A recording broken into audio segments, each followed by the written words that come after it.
Good evening and welcome to Ashland's Triboard meeting for December 10th, 2025. I call this meeting to order at 6 o'clock with the Select Board, and I will turn it over to the Finance Committee to open up their meeting and then to the School Committee so they can open up theirs. Thank you. Good evening. We call the Finance Committee meeting to order at 6:06 p.m. Good evening. Also at 6:06, I call the school committee meeting to order. Thank you for all being here. Sorry we have to have this type of discussion, but as things happen throughout the year financially and the uneasiness and the uncertainty of the types of funding that's be available from the federal and state agencies, we are forced to have these types of meetings to discuss potential shortcomings and shortfalls in our budget for 2027. And I will now turn it over to Town Manager Mike Herbert. All right, thank you, Mr. Chair. Good evening, everyone. Michael Herbert, Town Manager, and pleasure being with you tonight, regardless of the circumstances. As Joe mentioned, yes, unfortunately, tonight's meeting is a continuation of a meeting that we had in October, which continued a discussion actually that we had started several years ago, including during the 2026 budget cycle in the previous spring. And it's to talk about the serious financial issues that we have. I'm not going to go into everything that we discussed in our meeting in October. I'm sure that is fresh in your minds. I'm sure you've been thinking about it often since that time. And if members of the public want to catch up, so to speak, they certainly have the ability to review that meeting on WACA, where we did, the superintendent and I did have an opportunity to outline essentially how we got to this point. But yes, essentially what we're faced with right now is a situation where revenues are not meeting expenditures, or continuing to not meet expenditures, and that gap is increasingly getting larger. And it is something that we have known about and we've been able to fix, sometimes creatively, sometimes in a not so in a not so prudent manner, if you want to talk about the use of one-time funds to fix the deficit. But we're here today to talk about a larger solution about that. And make no mistake, this is a conversation that's happening throughout the Commonwealth in many different communities.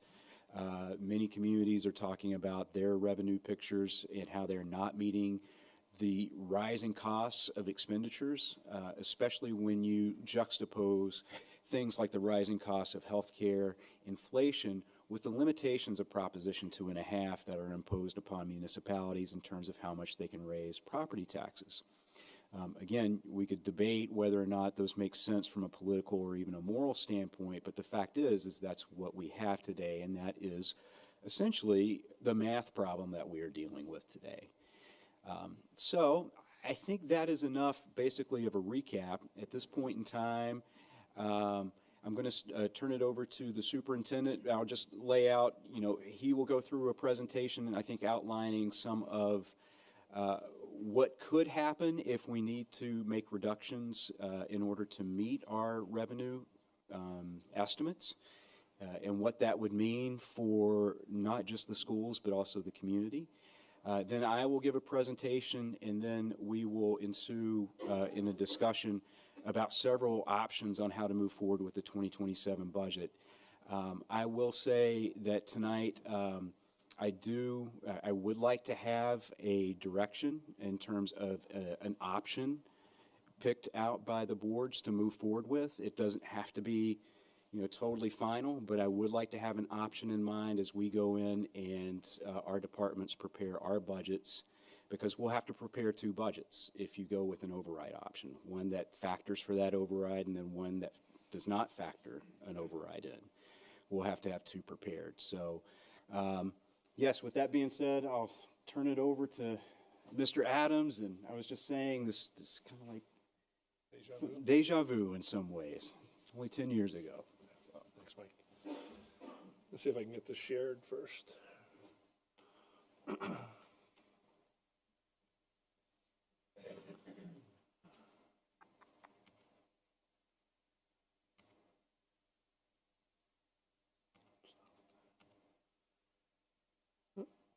Doesn't look like I have.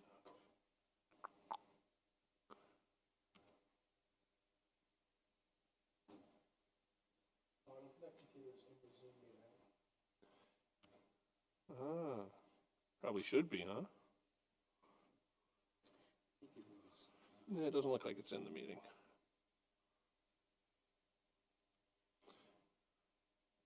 Just give us a moment, folks. What's the, Mike, that's just this normal.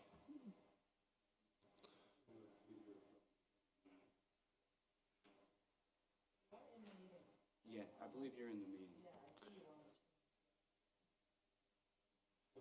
I need to share the screen. I don't have.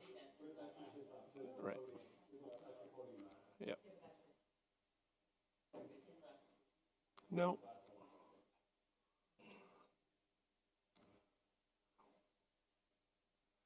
It's okay. It's all good.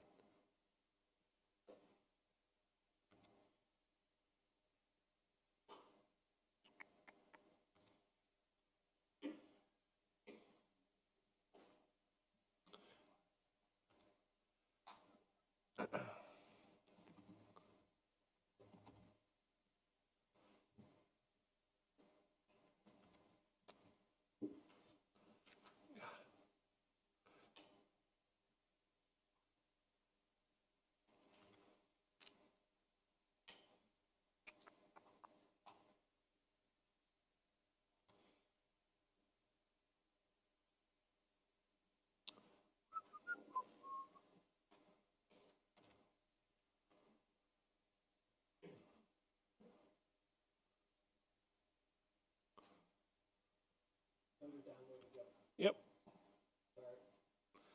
It's all good.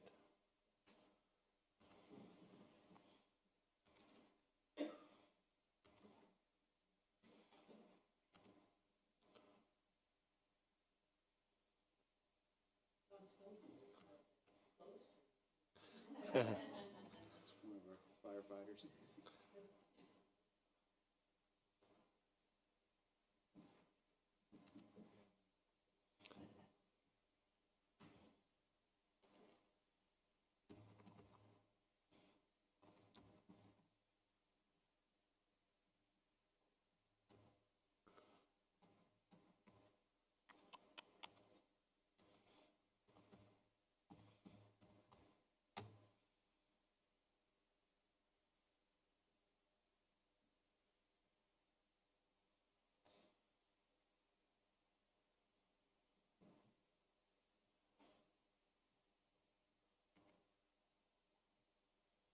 Did it pull me back in over there to the?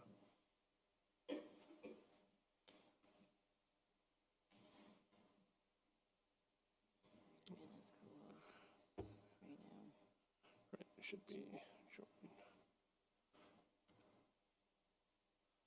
Okay, should be able to share it. Yep.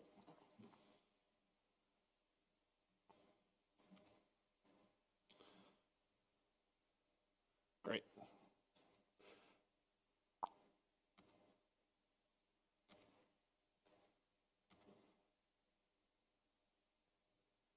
Beautiful.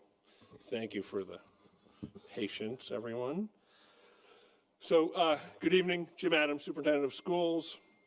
And what I'm going to present tonight is really just a really high-level overview of where we are as a district in terms of the financial constraints we could be under, as well as what it really takes to operate the Ashland Public Schools. And what I'm sharing is a condensed version of a presentation I gave to all of our schools and faculties at faculty meetings. And I think it's important to understand that we have same common language to start with, because I think when Michael and I have had conversations about what is level funded versus level service? What is a 3.75% policy? What does that really mean to the Ashland Public Schools, but what does it mean to the budget in totality? So I think we have to start with that concept first. And I apologize if some think it might be a little elementary for it, but I need to do that so we're all talking the same language. So when we began the process a couple months ago, we knew going into it that it would be a challenge, the budget itself. It still continues to present us with some significant challenges, as it does the entire general government. This budget does not create any new positions. There will be a reduction in personnel, no matter what option we choose, right? That is going to be the reality of this budget cycle. We have to take into account certain things. We have contractual obligations. We have inflationary items such as utilities, out-of-district costs from schools that we send our students to, range from anywhere from 3% to 25% increases that we do not have control over. Those are things that are mandated for us to pay for. Types of other things that we're looking at, as I stated, are level service, a 3.75% increase, which is a policy we created a number of years ago when we started the budgeting cycle, and level funded. So we are clear, and I'm clear, about what level service means to me and to our organization. It really means we are maintaining the same level and quality of services as the current year we're in. We're not looking to add new folks. We're not looking to reduce the current personnel and the services we are providing, okay? That doesn't mean it's the same amount of dollars. It means we're taking into account all things that matter within our contract, such as negotiated contracts, salary steps, insurance, utilities, inflation. All of those things have to be factored into a level service budget. The goal, again, is to preserve existing programs, staffing, service levels. So let's assume employee contracts and energy costs rise at a 6 to 8%. The budget may increase by that same amount just to maintain the current year's operations. Okay? I can tell you right now, a level service budget for the Ashland Public Schools is a 7.92% increase. That's a level service. That's not adding anything new. That's taking into account steps, lanes, COLA increases, utility costs, out-of-district costs, transportation costs. Those are the things that create such a high percentage increase year over year. What is the 3.75% and why do I use that number? Well, this is a number that we agreed to many years ago, going back 10 or 11 years. This is my 13th year as superintendent, and where we had conversation that the Ashland Public Schools would start their budget process with a 3.75% increase to the budget. And then we worked from there. When we started looking at revenue streams, when we started looking at the cost of out-of-district placements, the cost of health insurance, all of those factors. So for instance, if FY27, if Michael said to me, Jim, your budget can increase 3.75% next year. Our budget for the Ashland Public Schools would go from current budget of FY26 is $44,486,864. It would increase by 3.75%, or approximately 1.76 million, up to $46,155,121. This does not guarantee, this is why I bring this up. This does not guarantee level service. This does not guarantee all of the employees that we currently have and the services that we are currently providing to our community and to our students will exist. It can't. It's just not going to happen. So a level service, as I said, is roughly over 7%. This means a reduction in services and personnel are most likely required. Not as significant as level funded, which is the next level I'll get to. So it could potentially lead to 20 to 25 faculty, staff, and administrative positions. We are, as general government is, heavily focused on personnel costs. Approximately 80% of our budget are personnel costs. Okay? So in this instance, if we go backwards, level service, okay, versus level funded, or excuse me, 3.75%, there's a delta. And that delta is probably about $1.8 million, which would need to be reduced. If, Michael said, we can fund 3.75%. Number two. Number three is scary, right? Number three is scary. Number three says level funded budget. Level funded means to us, and it should to you, that you're getting no more dollars than you got in the current fiscal year. Nothing. So what that means from our perspective, right, is we're currently at $44,486,000. That's what we're getting next year. I just told you that to run a level service is over 7%. 3.75% is about 1.6 million. So we're looking at $3.4 million in today's organization that would have to be reduced, which results in, I wrote 30 to 40 faculty, staff, and administrators, probably closer to 40, because we have things that we cannot cut out of our budget. We have about $855,000 that has to be a part of our budget, meaning increased transportation costs, utility costs, as well as out-of-district special education costs. Those are mandated. I can't do anything about that. So when you're looking at a total number, that $885,000 still has to be built into our budget. You just have to reduce your budget by $885,000 another way. So those are the three things we're working on from. How do we mitigate some of this? More reliance on what Michael said, really not great accounting practice to utilize one-time fees, school choice money. As you all know, schools, we have no way of actually increasing our revenue other than increasing school choice seats, which still comes at a very low amount of, it's $5,000 per child. It's not significant.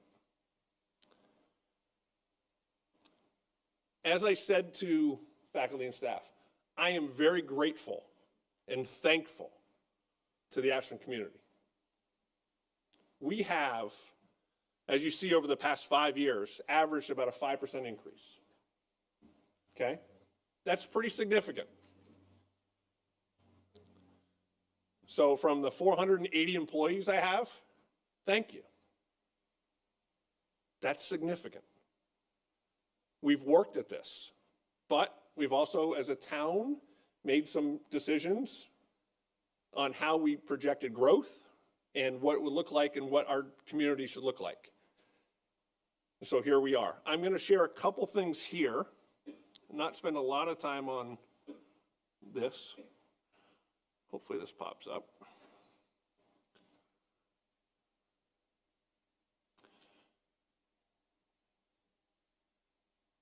I don't know if it did. Oh.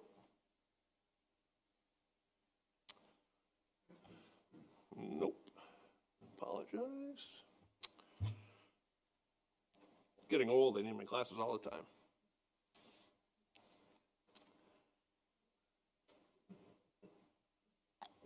Go back one.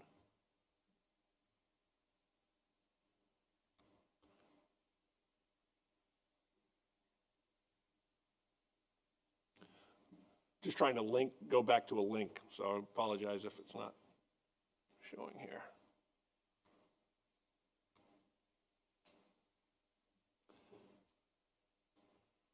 It's not what I want, Michael. Okay.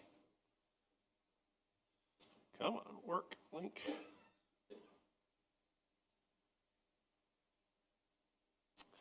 It's not letting me pull up a document. So what I wanted to show under this budget cycle was that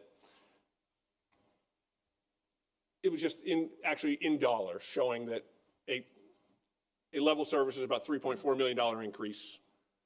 A 3.75 is a $1.8 million increase, right? So the delta, would be a reduction of our budget by 1.6 million. If we are level funded, it's a delta of 3.4 million. So that's what we would need to reduce our budget by, from a level service to a level funded. And I apologize, it didn't work. This is hard to read, I get it, but I sort of added this in when I saw Michael's presentation a little bit. It's a little trickier with cost centers for schools than it is for general government. It just is, because we can have 900 students at the high school and 4 grade levels versus 670 kids at, say, the middle school with 3 grade levels.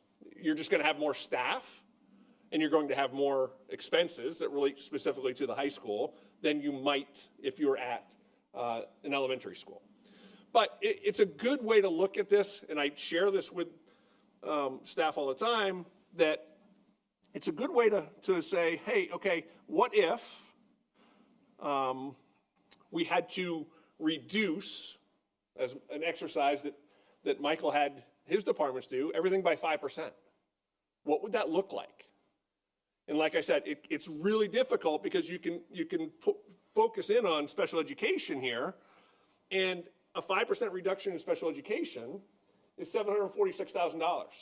Well, guess what? I can't reduce special education by 5%. It's mandated by law. So that 746 has to go to other cost centers, right? Does that make sense? That's where it has to go. It has to be distributed in the school districts, in the school buildings, I should say. So that becomes a challenge. Similarly, when you have, small areas like English language learner, so our English language learner population, whether it's salaries or some curriculum, it's a small number. So 5% would be a small number. But 2.2 million is what we'd have to do if we cut 5%. I shared this at the last meeting. I think it's really important that you understand that the Ashland Public Schools, our budget isn't that 44 million. It's closer to 50 when we start adding in grants and use of revolving accounts. Right now, we currently have $659,000 worth of salaries that are in our school choice account that are not reflected in the overall appropriated amount that the town gives us. They're already out. So if that school choice money goes away, those 6 educators have to be absorbed somewhere. It's sort of the conversation we had years ago about the COVID money. When the ESSER money was coming through to the schools, we may have used some of it for salaries then, but over time, knowing those funds were going away, we've absorbed those salaries in our operating budget. So that 5% increase over that 4 or 5 year window has a direct relationship to us losing funding from the ESSER money. We started to absorb those salaries into our operating budget. But you can see the reliance. We go from having, approximately $2.1 million in school choice funding for at the end of FY25 to $1.2 million in FY26. Another significant hit to school choice of $1 million, and we're getting to the point where that revolving account doesn't exist anymore. It can't cover. Claudia, remind me, 2007 was when we had some really drastic cuts in this district. And at that time, supply lines, textbook lines for the school district were cut out. They've never been put back into the budget, by the way, in almost 20 years. We fund it buying textbooks through school choice. So those are pieces that have never been, reinstituted into the budget. And that's an important concept. School bus revolving, transportation costs, we charge students to ride buses, right? And then we can use that to offset some of the transportation costs. Circuit breaker, for those who are unfamiliar, we get a reimbursement from the state for some of our special education costs for students who are not in our district. Of the 29 kids who are in different placements other than the Ashland Public Schools. We can't count on a specific amount, although Mass General Law says circuit breaker will be reimbursed up to 75, that's the key, right? Up to 75%. Some years it's been as low as 25%. So it's pretty significant in terms of if you start relying on these one-time funds. So where are we? And what are we going to do from the Ashland Public School standpoint? We have to continue to refine our budget numbers. There's no doubt about it. Do I think there's right sizing that can occur within any organization? Of course I do. Of course I do. Are we looking at a 2.5 override? Are we looking at just reductions? Are we looking at continued depletion of school choice funding? How many more years are we willing to do that? Are we looking at increasing our fees for athletics and transportation? We are already the highest in the Tri-Valley League for fees for athletics. We already pay the most amount of money, pretty much across the entire, every single sport. I could if I could pull it up. That's what I was hoping to do, Claudia. I have it here linked, but the links aren't working.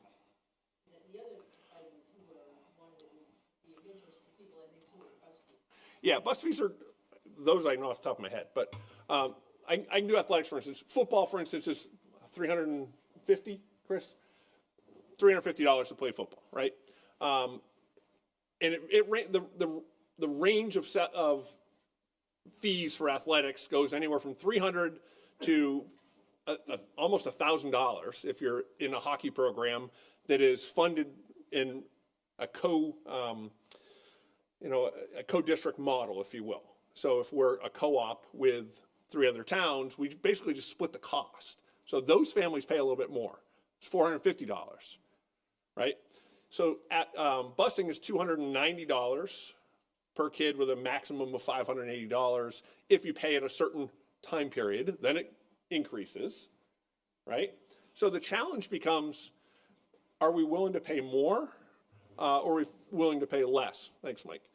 That's my spreadsheet. So yeah, anywhere from $290, $230 to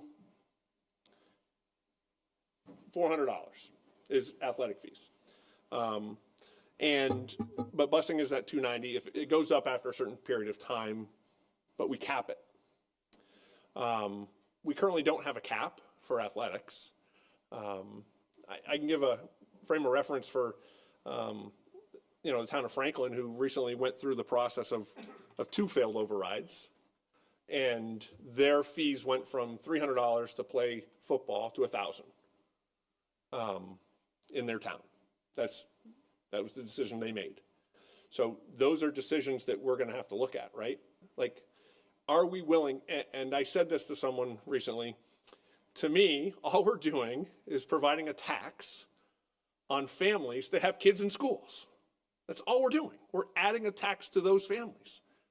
We're not saying this is a community value. We're saying, oh, let the people who have kids in schools pay the additional costs to run their programs.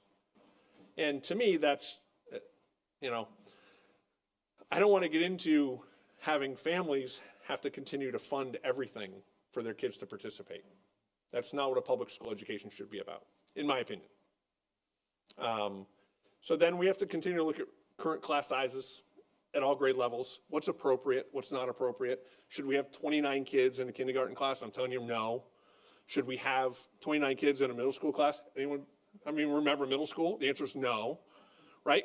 But does that not mean there are certain classes, advanced placement classes, for instance, where you might have a higher number? You could make that argument. Yeah, they're pretty focused in terms of driven kids who are going to be able to handle that class size? I don't know. So finding that right size is important. And we have to continue to review our IEP students, our 504s, our English language students. We have approximately 23% of our students are on IEPs. You know, Christy mentioned tonight, we have 200 plus EL students, and then actually over 400 that we have to monitor for a 5-year window, including the 200 plus another 200 who have phased out of the actual instruction. So these are our next steps. It's ugly. There's no other way to put it. And, you know, level funded would decimate the Ashland Public Schools. I'm being conservative. I'm a very conservative individual when it comes to finances, and saying it's probably, you know, that upper echelon of the 40 to 50 folks. And I don't have specifics, but I know class sizes would increase, electives would go away. You know, programs that we've built in the past 3 to 5 years would be at risk. Those are legitimate concerns I have. I will stop there. You can ask more than one. I'm going to hit stop share. Yeah. So those are sort of concrete, what would happen right away. Sure.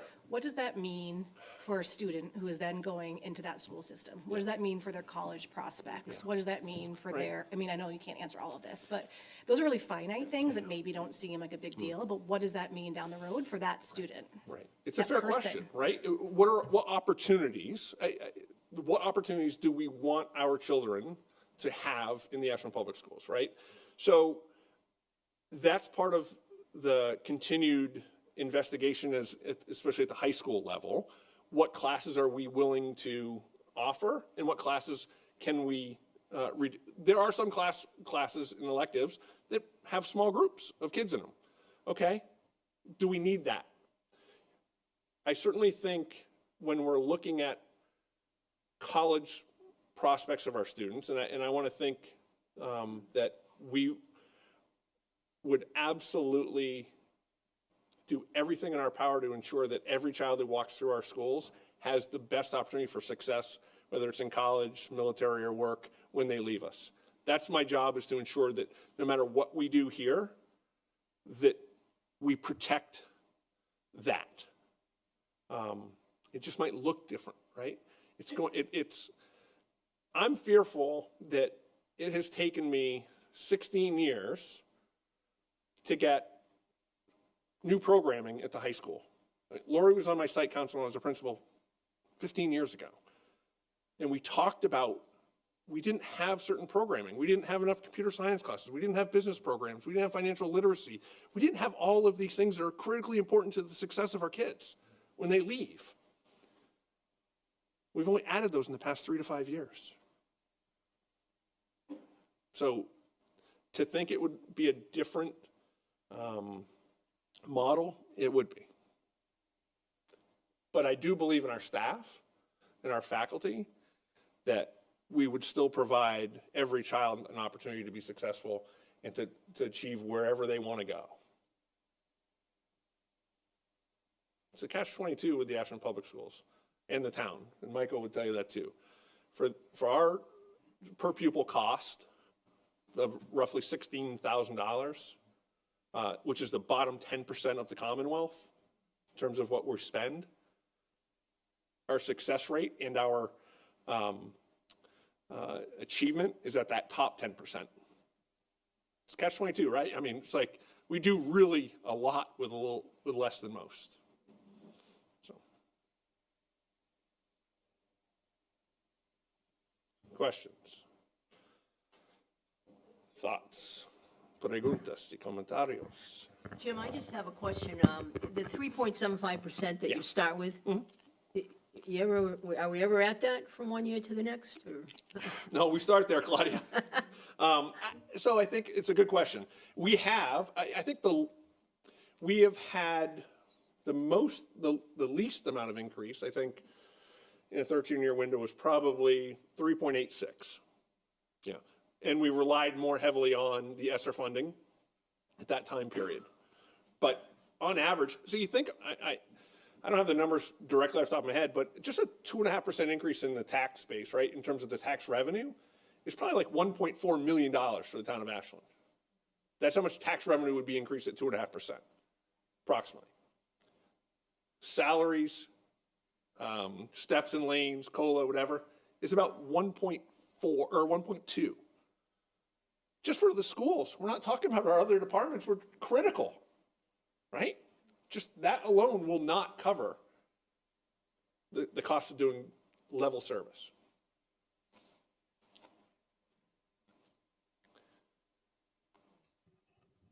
Randy, yeah. One of the slides that you had talked about the grants Yeah. that come into the schools. Given sort of where we are in the federal, state environment, do you see that the grants are pretty solid? Or do you feel like those are at risk as well? I think they're all at risk. I think the decimation of the Department of Education at the federal level and the apportionment of the grants and the departments going in different directions, I don't know, right? So, whether it's the Title I grant versus the Title IV or Title VI, like, I don't know where the funding is going to come from.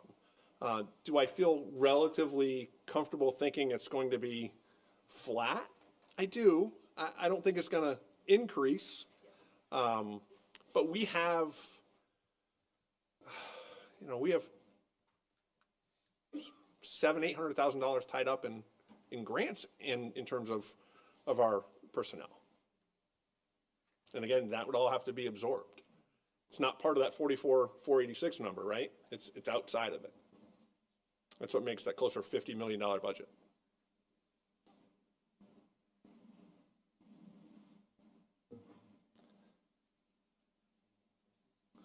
Full of good news, huh? It's great. Michael gets to bring the good news. So, I'll step aside for him.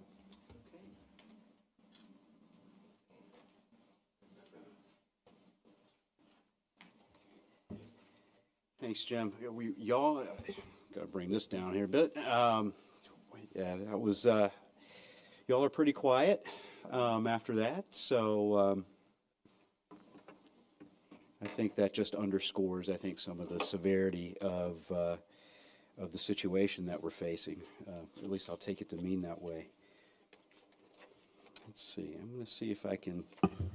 Mike, while you're looking there, I just want to mention one more thing about school funding, and I know there's been remarkable changes to the positive in school funding for the town since Senator Spilker has been at the State House.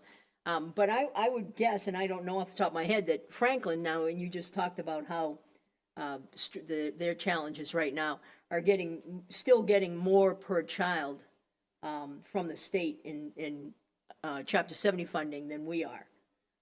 So it's just interesting that, that's still an element of some of our problems, is the way the state funding is distributed to schools based on students. I'll have to look it up, because I'm not 100% sure they're still getting, but they used to get thousands, literally. They used to get $1,000s more per student than we got. We're like third from the bottom of any of those lists consistently since I've been here as well. Either second or third from the bottom, Jim, of a list of maybe like 30 towns. Local. Of the local Yeah. ones, As far as what we get per pupil. I mean, when you look at where we show up on other lists, student performance and such, we're not at the bottom. Right, and that's And the point right? that he was making. But it's because we do the core things really well. Moving forward has been difficult. So I think what he's saying is any little amount of progress that we've been able to make since the 2007 gets wiped out very quickly, and we're back to being behind. And it also means when we talk about one town or city that spends $16,000 per student and another one that spends the same $16,000, Ashland taxpayers are perhaps likely paying a larger portion than other cities or towns of that number because they get more state funding. Correct, all based on super complicated formulas that we can't seem to. Right, exactly. All right, well, if you thought I was Santa coming in with some good news down the chimney, I hate to disappoint you. I don't have any magic formulas or magic bullets to solve the problems that we've just talked about, but I do have a couple potential solutions for you to talk about. At the risk of rehashing what I started out with, just to explain a little bit about why we are here. The rise in the fixed and mandated costs, some of which Jim talked about, but another big one is health insurance and pension. They're outpacing the 2.5% annual levy growth allowed under Proposition 2.5. So as Jim mentioned, a 2.5% increase on our tax levy equates to about $1.5 million. That can get eaten up just by benefit costs alone in 1 year. That's before you start even accounting for any departmental expenditures. And as Jim mentioned, we have done an amazing job of being able to creatively and sometimes against our own best interests, creatively find ways to provide services that the residents want without raising taxes more than that 2.5%. I think at the last meeting, I went through all the different ways that we have done it on the general government side, all the different grants, all the different funds, all the different strategies that we've used. Any growth that you've seen really in the general government has happened outside of the general fund budget. We have a number of our police and firefighters here tonight, here in person and online. You know, we've been able to make some great strides in the fire department, but that's only because we created an ambulance revolving fund, again, outside of the general fund. We've been able to do things like hire a sustainability coordinator, but that's because we were able to creatively find a way to utilize the savings that we get through the energy aggregation program for homeowners to help fund that type of position. So again, we've been really creative with what we've got, but folks, you know, even alchemists need lead to spin it into gold. You know, we got to have the resources to be able to make the magic happen. And we're just at the place where, again, there's no more rabbits to come out of the hat. So again, the challenge we face are these fixed costs rising faster than revenue growth. And it's not going to get any better, even with some large projected new growth numbers. And so the goal that we have going into FY27 through FY29 is to, first of all, maintain core services, especially in our education departments and our public safety departments. You know, start meeting the needs of what our community wants. And then also start making just a little bit of progress towards what our community identified as priorities in the comprehensive plan process, which took over 2 years and included quite a bit of community input. But it is ambitious. It is ambitious. So we know what the community says they want. We know where the community says they want to go. And so what we've tried to do is put together a plan here to talk about tonight, or a series of options that would fund a plan that would start getting us towards that. I think everybody here knows how Proposition 2.5 works, but just for people watching, since I'm pretty sure there could be some interested people watching this at home, I want to explain Proposition 2.5, especially because it's very important to talk about how you look at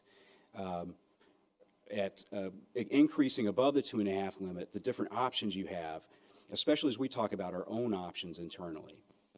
So Massachusetts Prop 2.5, so it was a law started in the early 80s, and it really fundamentally shaped how Massachusetts municipalities raise revenue. I won't go through the whole history of it, but you got to understand this framework.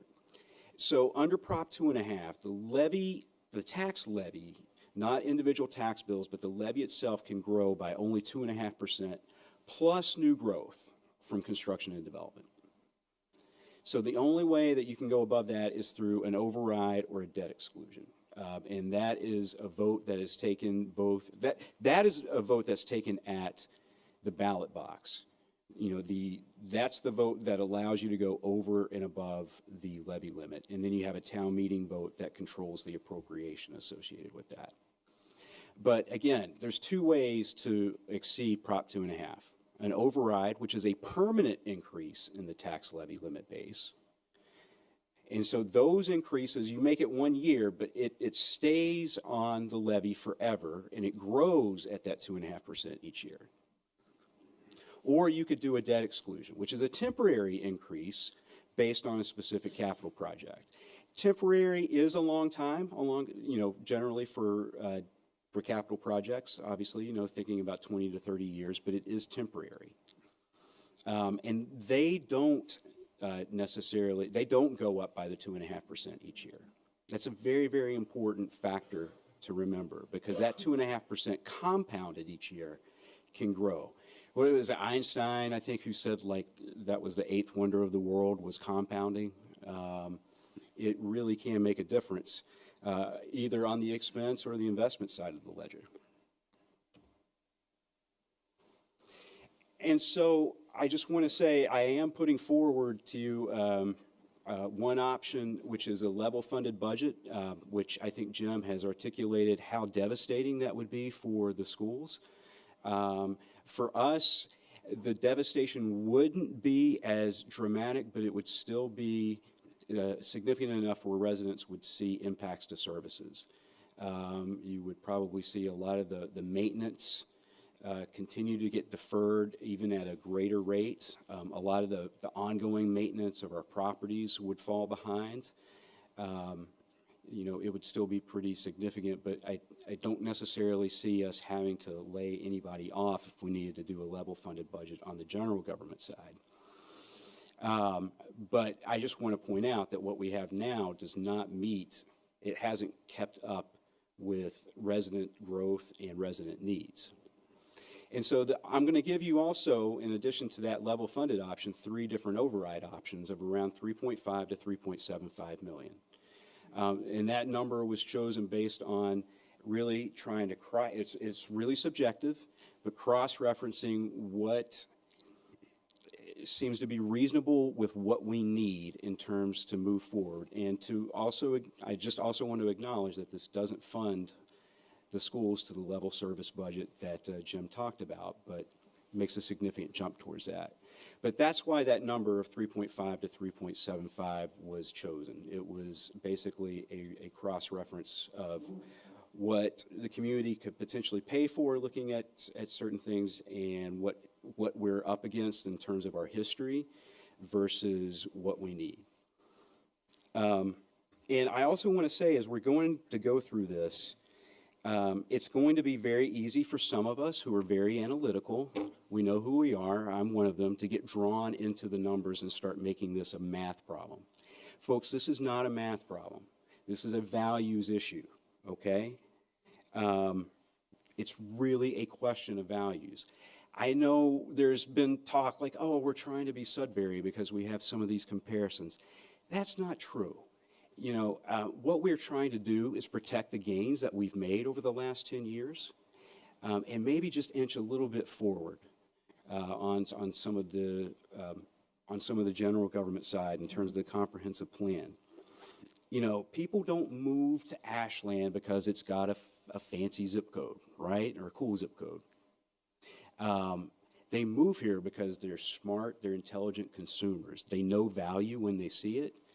And so these options still maintain that value. We will still be around the same bracket in terms of the average single-family tax bill and expenditures per capita.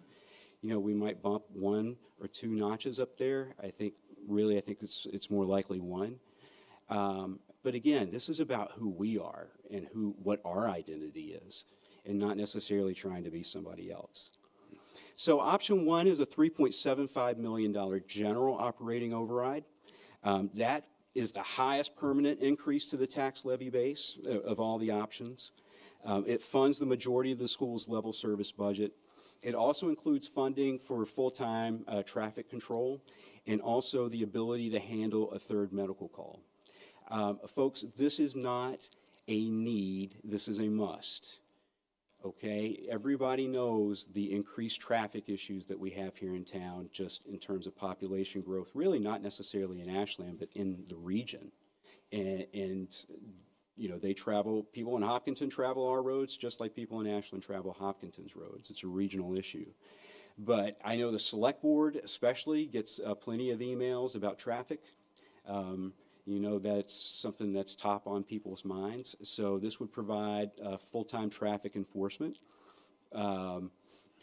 It also provides us the ability on the fire side to provide we could actually service a third medical call. Right now, we're only able to do 2, and we are increasingly finding times where there are third calls coming in, and we can't service those people. They have to wait, or we have to call in mutual aid. And folks, you want me to tell you what loneliness feels like? Talk to a firefighter who is the one firefighter on duty left in town as the rest of the crew is out on 2 ambulance calls. And let him tell you about that lonely feeling of being, you know, you're the only one between life and death for somebody and somebody's loved one. They can tell it a heck of a lot better than I can, but it's powerful. So like I said, this isn't a need, this is a must. And as I mentioned earlier, it starts making some progress towards the vision in the comp plan by making some investments in things like a traffic planner for things like the Upper Charles Trail and some support personnel. Option 2 is a slightly smaller override. It's $3.5 million, but it's done as a menu where the schools would be one question, police would be another question, fire would be a third question, and general government / DPW would be a fourth question. This will fund slightly more the school's level service budget than option 1. It has increased traffic, still has increased traffic protection and the ability to handle the third medical call. But you still have a large compounding base as you do in option 1. Now, option 3 is one that I've struggled with, and we'll go into why later when we get into more detail on it. But option 3 is a $2.75 million override, so a permanent override, and that would fund a good portion of the Ashland Public Schools level service budget. And then to fund the municipal expenditures, instead of doing an override question, we would shift $750,000 that's of allowed excluded debt that's currently paid within the levy up to excluded debt. So it would result in a tax increase. But it goes under debt exclusion and not permanent, so it doesn't grow at the 2.5% and actually results in taxpayer savings. So I'll pause here and see if there were any questions. It seems like there were a couple of hands raised. Yeah, Mike, can you just talk about, I understand the difference between option 1 and option 2 as being, option 1 is a general number and then option 2 has menus. But what's the difference in the 250,000? Like, what are we not funding with option 2 that is being funded under option 1? So option 1 would have a little bit less on the school side. So it's about $100,000 less. So that would really be up to the superintendent and how he would decide to structure that vote. But the option 1 is a higher overall number, 375 versus 35. But it's treated as a 70-30 split, as it's a total big nut of new revenue. And so that 70-30 split actually means that less would go to the Ashland Public Schools. And it's about $100,000, and I think it's detailed on the sheet that I didn't bring with me. But the overall number is still 250,000. Correct. So I'm just trying to understand what's not funded. I understand what you just said in terms of 70-30 split on option 1, but overall from the town perspective, if we're asking for $250,000 less, I assume that means we're not funding something in that value, in that range overall. whether it's on the school side or the general government side? Yeah, like I said, most of that would be on the school side. I think for us, we hadn't really decided exactly what we would need to reduce if we did that. Okay, thank you. Okay. Michael, I just have a quick question. I'm just trying to conceptualize what this means when you say, option one funds the majority of schools' level service budget. Option two funds slightly more of the level service budget. I'm trying to kind of compare it with the numbers that Jim just shared and really understand how much, what does that actually mean? Are you able to? Yeah. So under option one, the school appropriation would be $47,138,864. And Jim, that's about $1 million less than what you need for a level service budget, correct? He's pulling it up. Whereas options 2 and 3, it would be, or excuse me, options, 2 and 3, I'm sorry, would be the school appropriation would be $47,263,864. Okay, thank you. Sorry, I know this sheet, it's I really was just going to small. say, me and spreadsheets don't get along. So. Well, especially in the font Yeah. size that it is, I Appreciate that, completely thank you. understand. But yeah, so I believe it's about $1 million, roughly.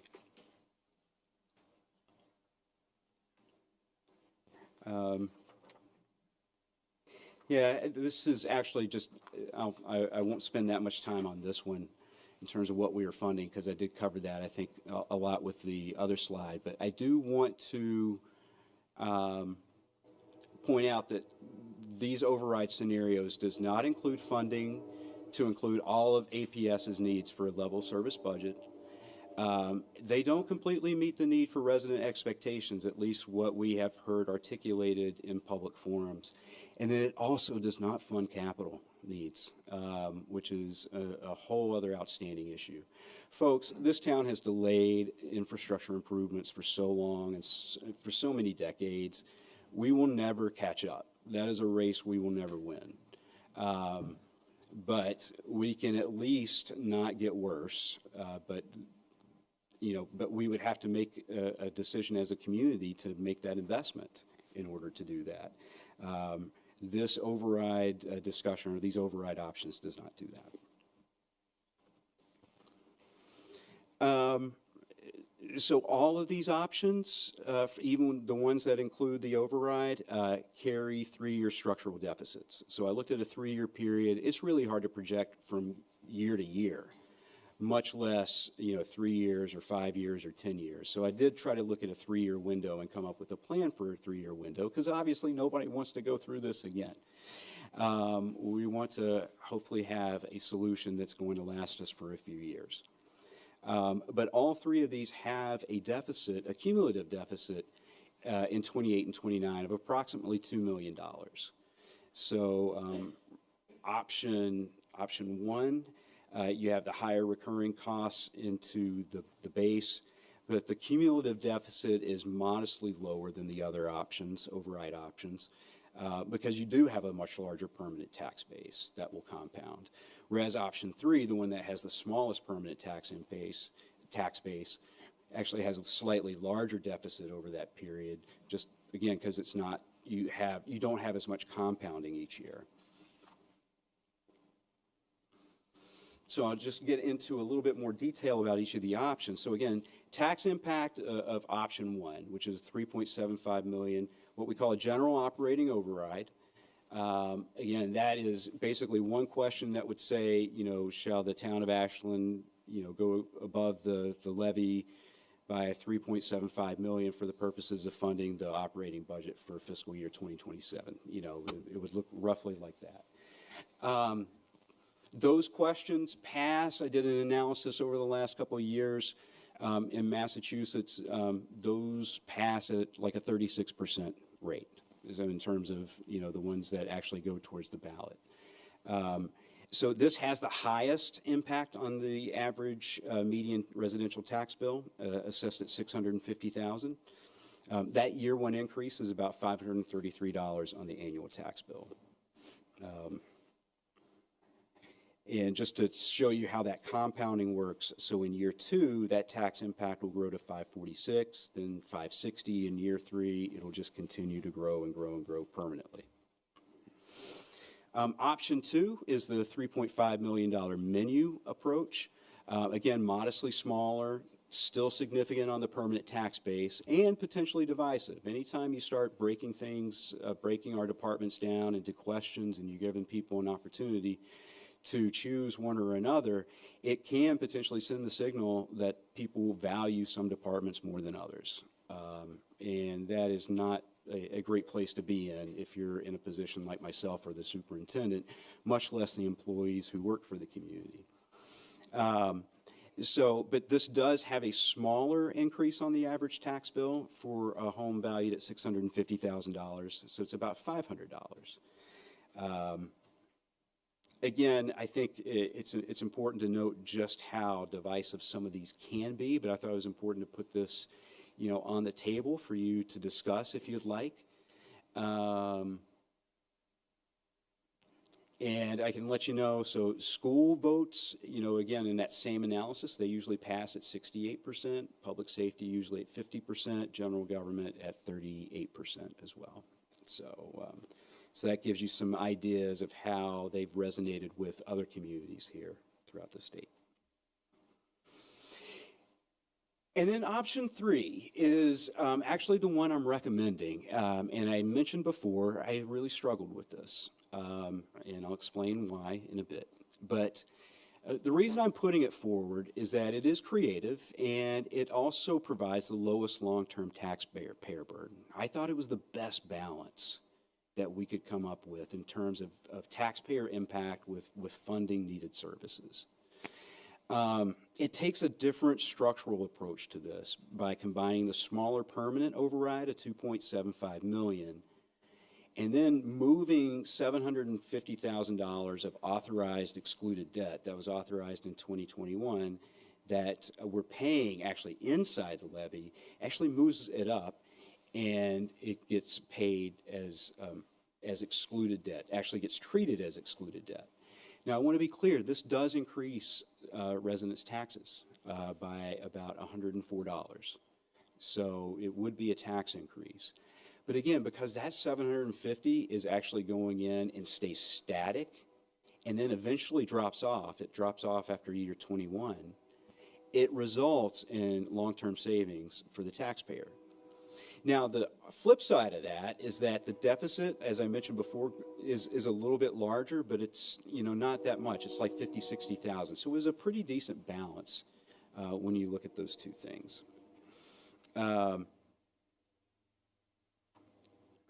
And just this is just a graph showing the year 1 tax impact. So for some reason, even though option 3 is the same amount as option 2, it comes out, when I did the calculator on the Division of Local Services website, it actually comes out, the total comes out to $494 a year on the home valued at $650,000. Why it's not $500 the same? It's basically half a penny. I think it's the way things are treated or way the decimal point is treated. But anyway, it's slightly smaller in year 1, but in year 10, it becomes, you start looking at it that way. Year 10, that 30-something dollar savings actually grows to like $100 over time. And the cumulative savings over a 25-year period is around $5,000, I believe. So taxpayer savings, so it's pretty significant.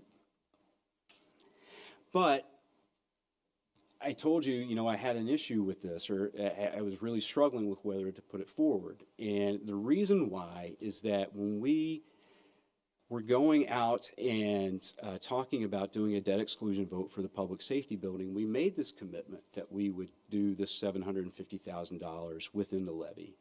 That was part of the commitment that we made. And so I've been really, really struggling with this, and this is how I came to the conclusion that I did. So the original vote, like I said, the voters approved a debt exclusion for the new public safety building, and we made this commitment to fund $750 through the existing levy. And then how we did that is we made cuts in our departments, in the municipal departments, and $250,000 in capital to make that happen. So, we did make the commitment and met the intent. And that approach was responsible and appropriate at the time. It demonstrated good faith and accountability, and we were trying to balance taxpayer burden with what we needed. But we got to revisit that approach because, again, the fiscal environment has changed. We've talked about we talked about basically the squeeze from the fixed costs, but then also the departmental cuts used to absorb that 750, they're now constraining the core services. And so what began as belt tightening, now it's really starting to affect service quality. And ultimately, what got me to the point of presenting it to you as an option is, the commitment we made and the reasoning behind the commitment we made in 2021 was because we were trying to provide taxpayer relief and, again, balance that with necessary costs that the town needed to incur to provide services. And so with option 3, we're doing the same thing. We're providing long-term taxpayer relief and able to fund necessary services. So that was really kind of, when I came upon that over the weekend, that's what made me feel comfortable enough with putting it forward as an option. And again, I feel pretty strongly about it now. Plus, this is a lot more transparent way of doing it, moving that 750 and showing that explicit cost as opposed to, kind of shoving it in through departmental reductions. So, you're at a decision point. And like I said at the beginning, I would expect a decision from this group as to which option you would like.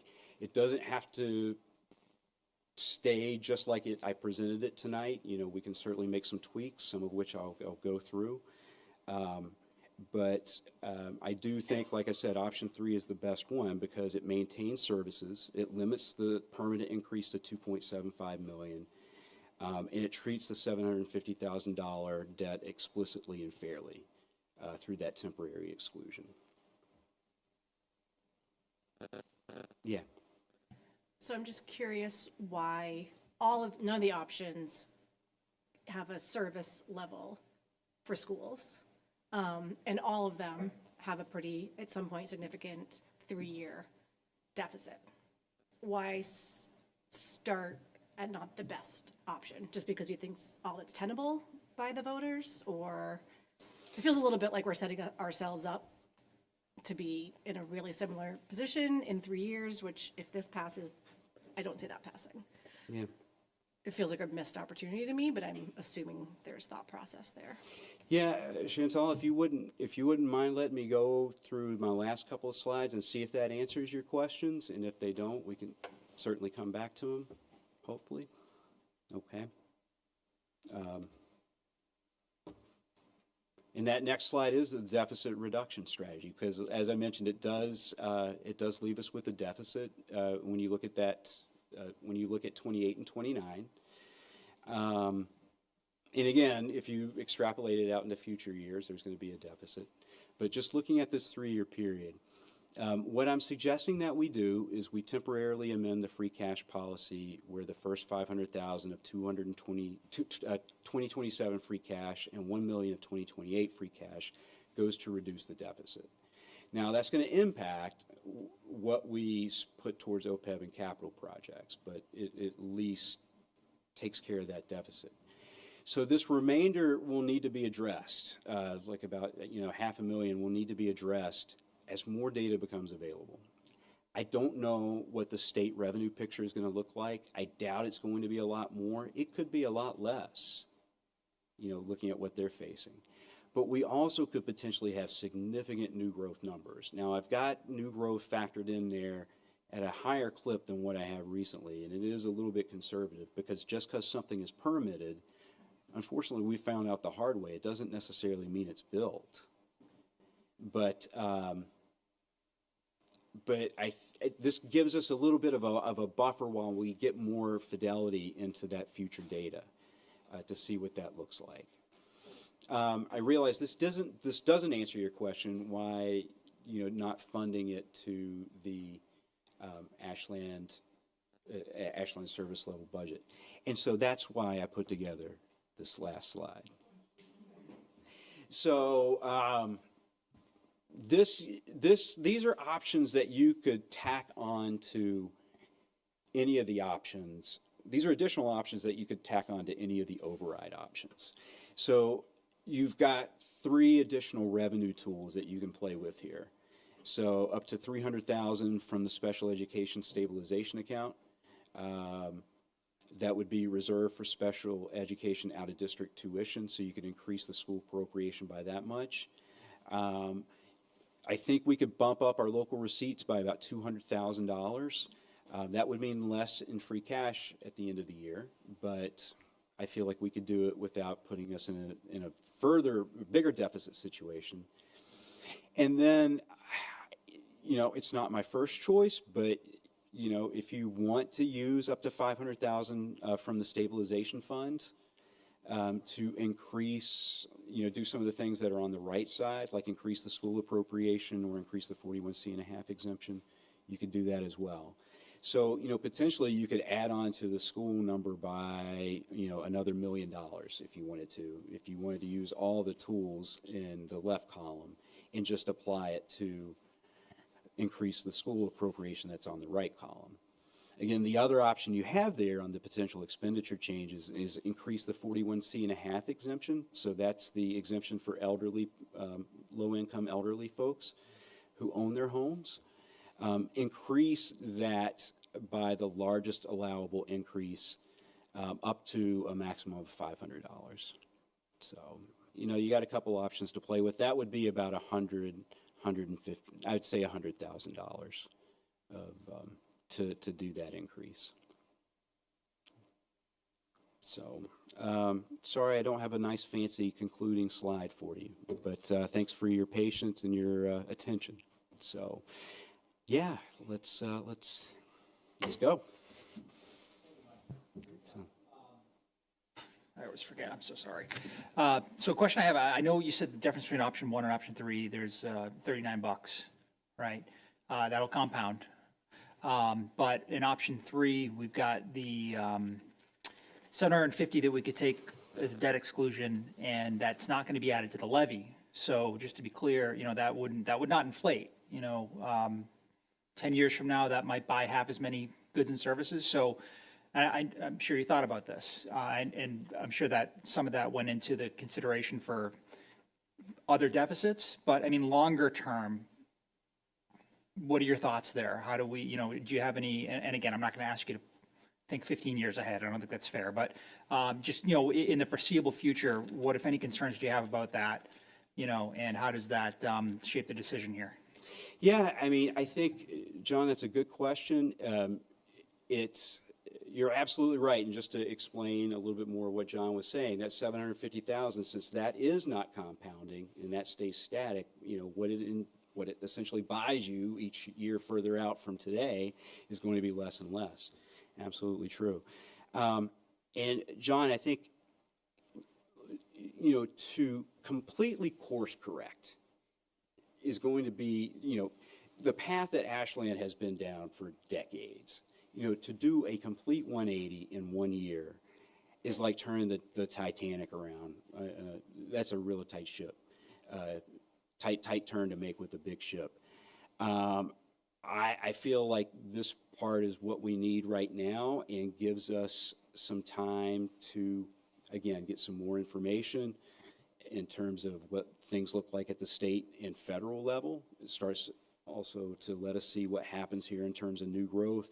Lets that picture blossom a little bit, and then we'll have to make some more decisions in the future depending on what that data reveals.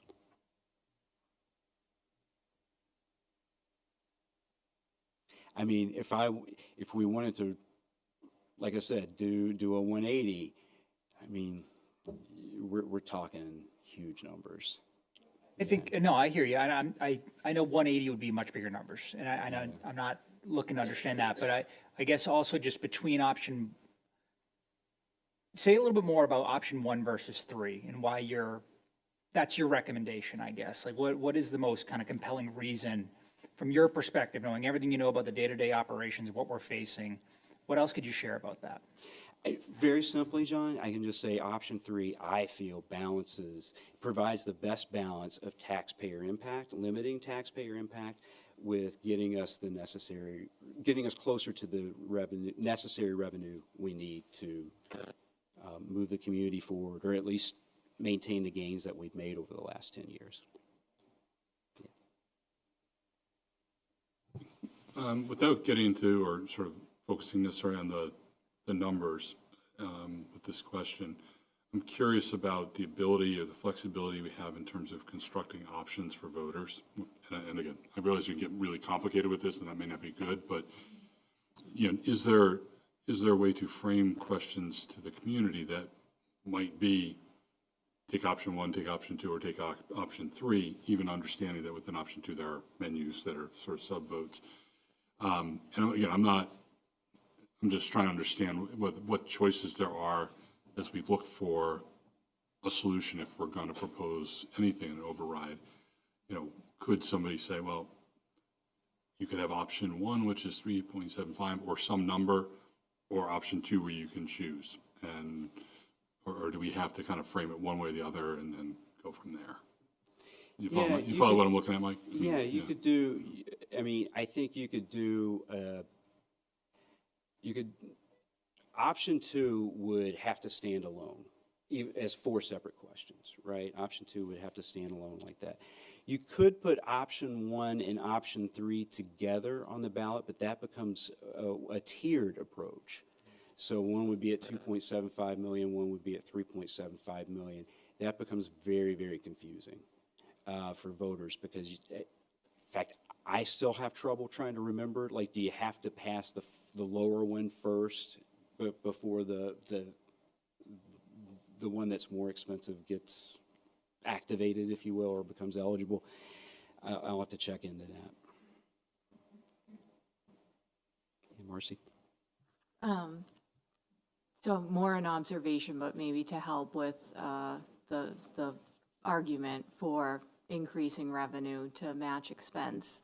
I think there's 2 risks that we would be limiting if we do match our revenue with our expense from a recurring basis. One is that it concerns me that we don't have a plan for capital and deferred maintenance. And looking at the schools alone, there's $12 million, and it's not $12 million of like, I want a beautiful new like stadium somewhere. It's like, I need a roof on the Pitaway School and a roof on the high school. And so if we are able to match our recurring revenue and expense to have a level service, that helps us have one-time potential funding to use toward that deferred maintenance that we'd need. The other reason that I think it's important to have, these one-time funds is because we don't know, like, we have $5 million of the school budget that's covered in grants, and that's like a real reality that we're all facing. We've all faced historically, and I know I sleep better at night knowing there's a savings account set aside, and we're not talking about increasing, we're talking about, the service level. So those are 2, I think, compelling risks that we're faced with as a community, and that's just the school side. I'm sure there are many on the general government side as well. So I just wanted to point that out. Yeah, Marcy, I can't underscore that point more either. It's this does not solve all of Ashland's problems. Ashland has taken decades to get into a hole. It's going to take more than one vote in 1 year to get it out. But we can start that process today. We can start the process of turning things around, actually. Not just for this us, but actually, as I'm thinking about it, like, this could be an opportunity to really course correct for future generations as well. I mean, what we're here not because of a math issue. We're here because of a culture issue, folks. Let's be honest. And I don't say that derogatorily. I don't mean it that way. Again, because I think Ashland residents are smart. They're consumer savvy. Ken and I had this conversation a little bit. You know, they understand value. They looked at the scores. They looked at the school scores, and they looked at what we pay in taxes here and what the values are of the homes. They did that. They did that analysis. And this, this continues that savviness, but at the same time recognizes, hey, again, we can't keep doing what we've been doing. We can't just keep duct tape and spit and just hobbling along. It's just not working. Quick question. We haven't really talked about option 2 too much, but how does that work if it's a menu? You either vote yes for 2 and then all of those things happen, or are you voting individually for the things? Individual ones. So something within there, people could vote for the school, but not for the general government. Okay. And that's what makes it divisive? Yeah.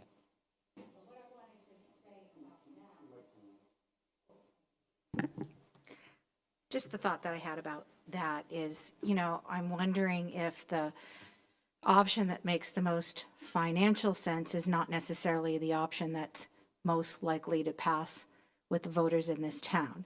And we're talking about values, and I think, and I'll be honest, I've been sitting here for 15 years, so I'm not like that stupid, but I have a hard time understanding what some of that stuff even means. I understand the final amount that it's going to cost me, and I'm happy to pay it, but I don't necessarily understand. This is me being part of this process, understanding the difference between these things. And option 2, which we all have maybe some level of discomfort with because we're all here and we're all in it together and we've been working so great together, we want to continue that. But I think a person, just hypothetically, a person coming to vote might want the opportunity to exercise, what they value at the voting booth and pick, I want this, but I don't want that. And it's also something easier to understand, and having something pass is better than having nothing pass. So I just wanted to, when I'm thinking of the people that I know that are going to be voting, including myself, being able to walk in and understand what I'm voting for and why, and having an opportunity to say, this is the thing that's the most important to me. Yeah. And I think we have to obviously we're going to decide tonight what direction we're taking, but whatever direction we do take, the next huge hurdle is, getting it to pass. Were you going to answer? It's a perspective, and it's certainly a valid one. I think everybody at this table would have to could look at it that way, and then I think knowing most of you the way I do, I think you would need to feel comfortable that the voter making those decisions had all the accurate information before going in and making those choices, and that it actually was based on values and real decision, and not maybe something else, so, but it's a completely valid perspective. Absolutely. And it comes in part just from the history too of being in the homes back in the day, trying to offer the education and the explanations for why we're asking. And it didn't work. And again, it's different times, maybe even more challenging times with what's going on in the world and economically. But it's also, we're at a crisis point. So if we can communicate that effectively and effectively communicate why we're recommending what we're recommending, then I think that takes some of that away. But that's the only thing I wanted to say about option 2. If we're talking about values, that's really the only one that gives people a chance to comment with their vote. Yeah. Along those same lines, just with regard to the choices. So, for any citizens listening or for people here in the room, I think it should be clearly said here, and it's been kind of hinted at, but overrides are not a sign of mismanagement. Okay, we're dealing with a structural issue. Inflation's gone up way more than our levy. That's it, and we've done our best. We're recognizing an issue and we're dealing with it.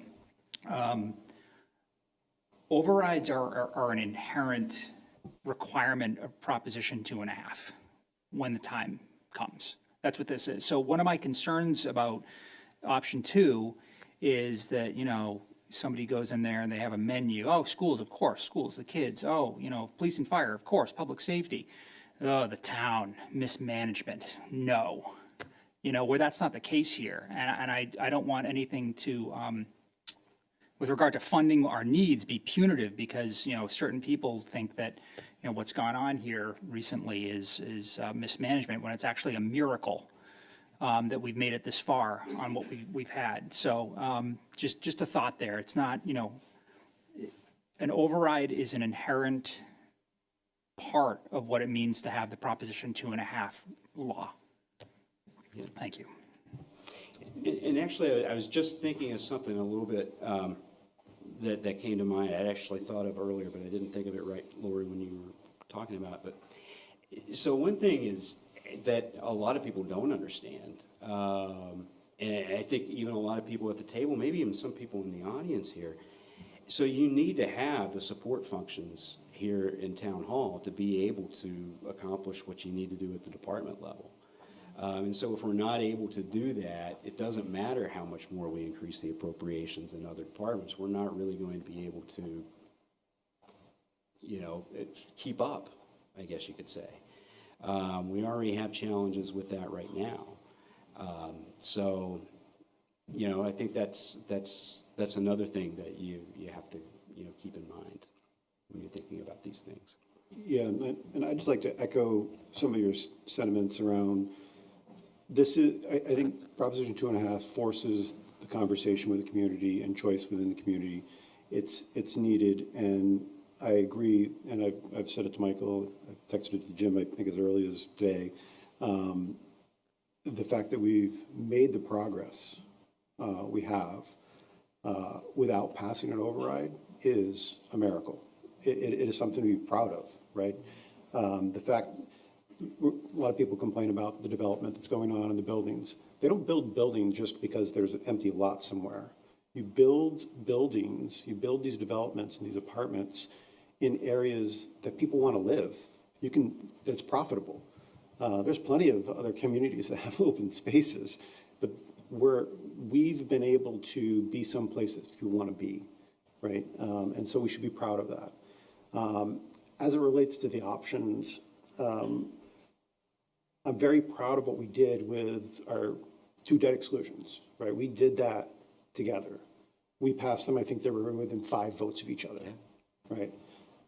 We did it at 88%. I mean, that's just unheard of, right?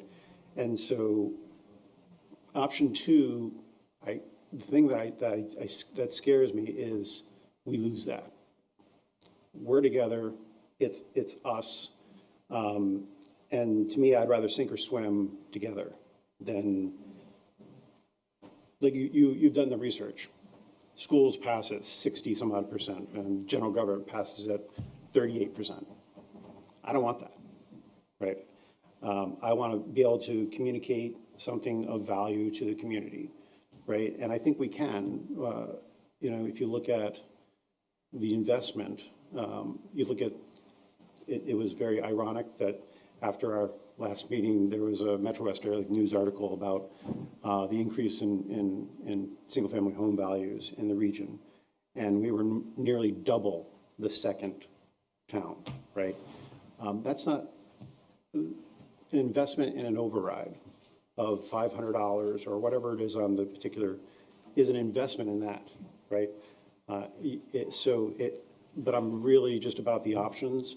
My concern, and I totally hear the options, and you're giving people a voice, right? But I'm scared of the divisiveness, because I'm very proud of what we did with those other things, right? We did it together, and I want to do this together. So I wouldn't be in favor of that, but that's the reason. I understand the value of wanting to give that, but that's my apprehension there. I don't want the schools to pass and the other ones don't.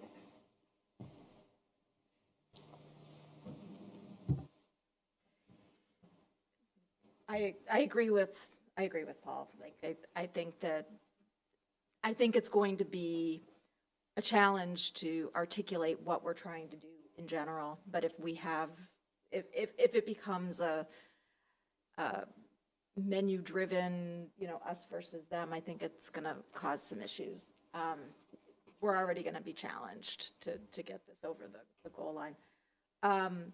I did want to ask, I know that you were looking at, like, when we were talking about option 3 specifically, and the, that there's still going to be a gap that we're going to have to manage at some point. And, I know we'll probably get some new figures with the growth and things like that, but from a confidence level, how do you feel from a probability perspective that we are, because I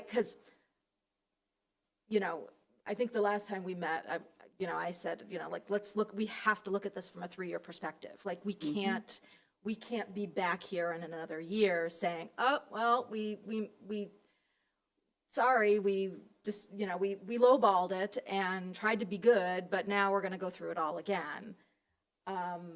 So, like, my concern is are we planning appropriately for the next 3 years in a way that is best for the community to handle some of the maintenance and the capital issues that we have? And, because it is, we're going to have to, when we sat for that first tri-board meeting and we were talking about the $12 million in deferred maintenance and things just on the school side, not to mention, like, all the people that have come out for this comprehensive plan that want sidewalks. And, like, this is the thing. It's like, we're not going to have that money to be able to invest in our community. So I guess 2 questions. One, what's the probability that we're going to be good for the next 3 years? And the second, are we lowballing it to the detriment of the community, I guess? Yeah. So Brandy, to answer your first one, I would not be doing this job if I could answer that first question. I would be in the financial markets and making billions. But I feel, again, right now it's about balance, I think, and I don't want to say we're hitting singles here as opposed to home runs. I think it's a little bit more than that. But again, this doesn't fix all of Ashland's woes. My advice would be to think of the capital issues as separate from your operating issues, because capital, just like we've experienced, if you have the right support on the operational side, meaning you have the people to support it, you can get the grants, you can get the funding and everything to do a lot of the capital work. I do think there'll have to be some, taxpayer-supported issues, but, if they're rather large issues, we could do those as a debt exclusion, and we know the history of those in Ashland. Again, Ashland's smart consumers. They like things they can touch and feel. They have demonstrated they don't necessarily have a problem voting for that as long as it's tangible. So my suggestion would be, let's get the operating things done first. Because quite frankly, unless we get that in place, we're not going to be able to do any more capital. I mean, we've got a ton of well, I shouldn't say a ton anymore, but, we've got a significant amount of funding, of one-time funding for capital projects that we can't execute because we don't have the people. So let's right-size the organization first, or keep our gains, and then start addressing some of the capital issues. Just one other thing, just to clarify for anybody that might be watching, where we talk about growth and new growth numbers, it's a line item on our budget. It's not the town is looking for growth. It's a very different thing. It's when people put additions onto their home, it's new growth. when a subdevelopment goes online, it's new growth. And then, of course, when larger apartment complexes start paying taxes, that's new growth. So, and we've relied on new growth for many years, you know, as part of, because that does get added to the tax levy. So that goes on top of the 2.5%. So, you know, we can anticipate certain amounts, and I was looking at your numbers and the new growth numbers, and it is pretty conservative, I think, because, but what the lag, what's the time lag between, say, like the Asher that was just, has occupancy, to when it hits our new growth numbers? Like, what's that lag time look like? Yeah, and I'm gonna look at Dawn to make sure that I'm getting this correct. But Dawn, I think before we had to wait until the end of the year before we could add on new growth from the previous year, but with the recent vote taken at town meeting, we can kind of add it as it goes on, more in line, in true timeline fashion. Now we have to June 30th. We can add it right up to June 30th, the current meeting. Okay, so yeah, so now we can add it all the way up to June 30th. So Michael, you're probably going to roll your eyes at me. Never, Paul, But, never. And I'm curious to listen to other people's thoughts on it, but what I'm hearing is something that would probably need to combine all these options together, right? And say, let's go for a little bit bigger number that meets our needs, but tell them how we're going to spend it, like the menu, right? That would meet the needs, so it's not just, because we went to, you know, a single number with the 70-30 split. And then we went to a menu, and then we went to, okay, we're gonna pull all our levers, right? One of our things is a 750. And perhaps another option is to do the 3.75 or a 3.5, but say we're splitting it up this way. We're gonna meet the needs here, here, and here, assure that we're gonna do that, and then potentially keep the 750 lever in our back pocket, because part of my concern is the unknowns of those things. And when you play all your cards and you reach back and you're like, I got nothing else to play, right? That's, if that's another thing we can keep and say, now we go to the voters at town meeting as a way to ask for shifting of that 750, should we need it in year 4 or year 7 or whatever the case is. And so perhaps, and like I said, I'd defer until after we hear more people, but I'm hearing more that might be a direction, is to try to merge some of these things and come up with the right one number, and then say how we're going to allocate that, so we can have explicit messaging, and then, you know, my recommendation would be to have something, hold something back, right? If we move all our levers, we don't have anything for years, whatever, in the future, and it lets you keep your promise on the 750 for a little while longer.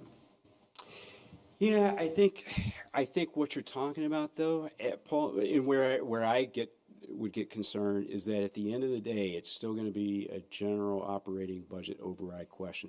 And this is how all communities put forward their general operating budget overrides. You know, they break it down in the material, but on the ballot question, it's that one question, and just, you know, seeing how those usually fare.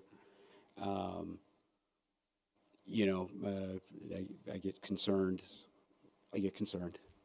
So, yeah. So I'll just put my 2 cents on the table, sort of how I'm thinking about this. I'm not sure I'm a big fan of option 3 for 2 reasons. One, it feels complicated for people to understand what we're doing and why it has value. Actually, probably 3 reasons. Second, I think if I understand it right, one of the net impacts of that is you are basically taking $750,000 out of our levy and putting it into excluded debt. And then in the long term, where we're going to be is $750 less on our tax base when that rolls off, right? It works in the short term, but whenever that debt is done, you don't have access to that in your operating budget anymore. And so that feels like it's going to set us backwards. And as I'm saying that out loud, I forgot my third point. As to the other two options, you know, I do feel like I'm a little bit between where Brandy, Paul, and Lori have articulated their views. I want to make sure that we're not asking more than we need to ask for. I want to make sure we're not asking less than that. I struggle with the menu approach versus the broad one for exactly the reasons my colleagues have shared. As I'm sitting next to Lori, I'm thinking we've sat next to each other for 11 years and we start to share a brain, because there's a part of me that feels strongly that we all can have opinions in this room that are influencing ultimately what I think the board would put as a question before the voters. But we're a small group of people in this community, right? And it's up to the community to decide what's important to them. I will say on camera or whatever we're on now that I'll support whatever we vote for as a group, and whatever is put before it. And I agree with Paul's concerns about, as well as yours, Michael, about divisiveness. I certainly felt that when we first moved into town, the year we were trying to override that failed. And, you know, it was divisive. It felt like the community was short, and my kids, they weren't even born yet, you know. And that was a hard feeling to overcome, just as one individual. So I'm very much wary of that, and that's why I say, you know, this is not me sitting here as a school committee member saying I want to support the schools and be able to vote for that to the exclusion of police fire. I'm going to support all of them if we go that approach. But I do think it's fair to say to the community, it's your community, and it's your values, and this is one opportunity that the people who participate in the process do get to say what's important to them. And sometimes we all, as elected and appointed leaders, have to hear that and adapt to that. So, you know, right now, I'm you know, certainly between options 1 and 2 personally, but I think there's some things that we really have to think about in number 2 in terms of the choices that we're giving our community members to voice their opinion. Yeah. Could I ask just a clarifying question? What makes you think option 3 is complicated? Because it's literally, you're now talking like one override question for $2.75 million. Well, I think if all you're putting before the community is that, yeah, that's fine. It's the fact that if you're moving something to the excluded debt, I'm assuming there's a vote that would have to be like any other debt exclusion. Vote. You just do it. It was just done. Because it was part of the. Yeah. And then It's I'll done retract that administratively, concern. Yeah, I mean, I'm still concerned about the fact that I think we have the long-term impact of reducing that our is- operational that budget. is And true. that concerns me.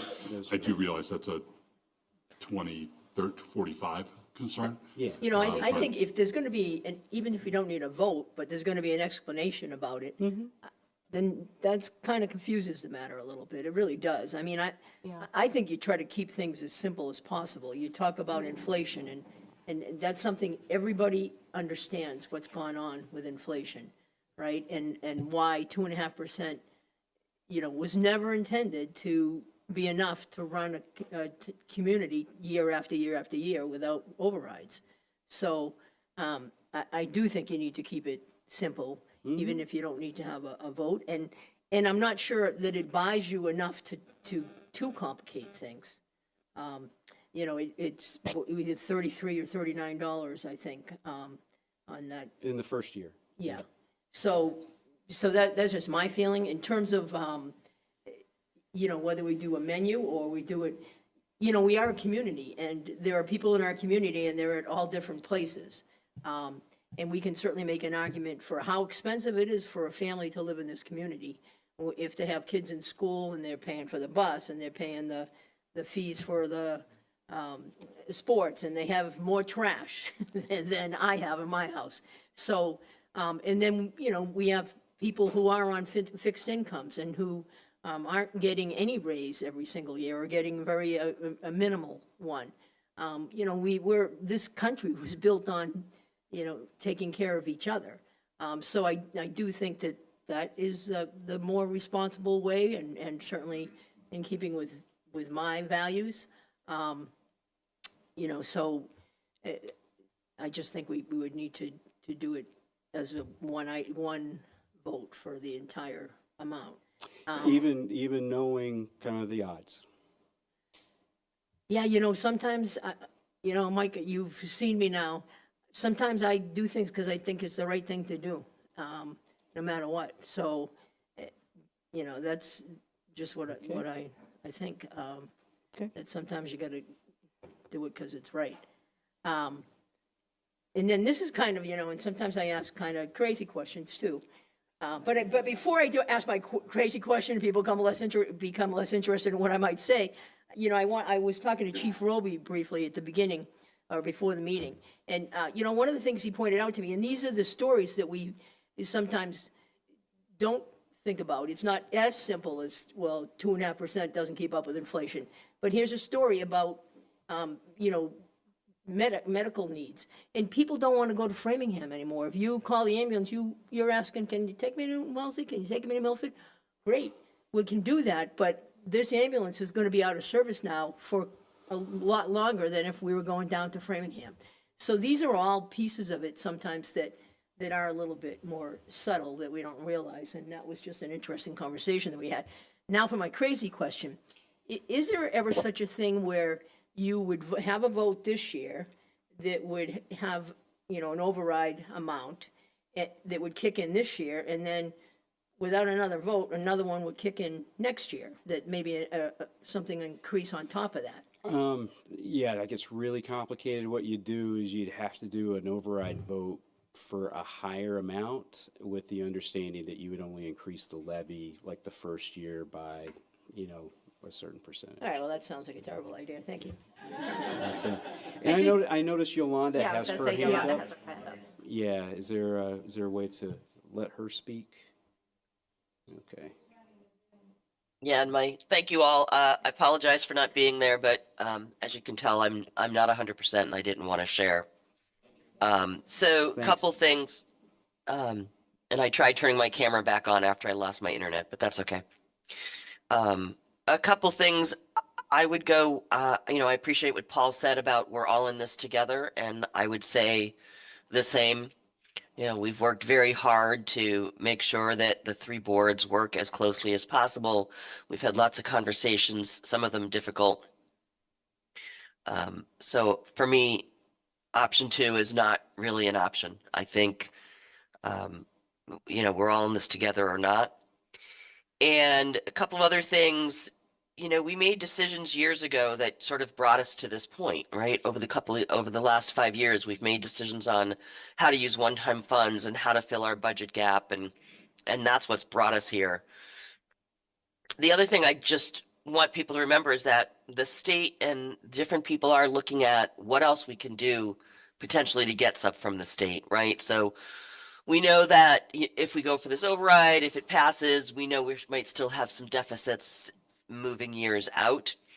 There's conversation that is also happening at the state level as to what else we can get from the state, because in reality, the state has not been giving towns and cities their fair share of the revenue that the town has received.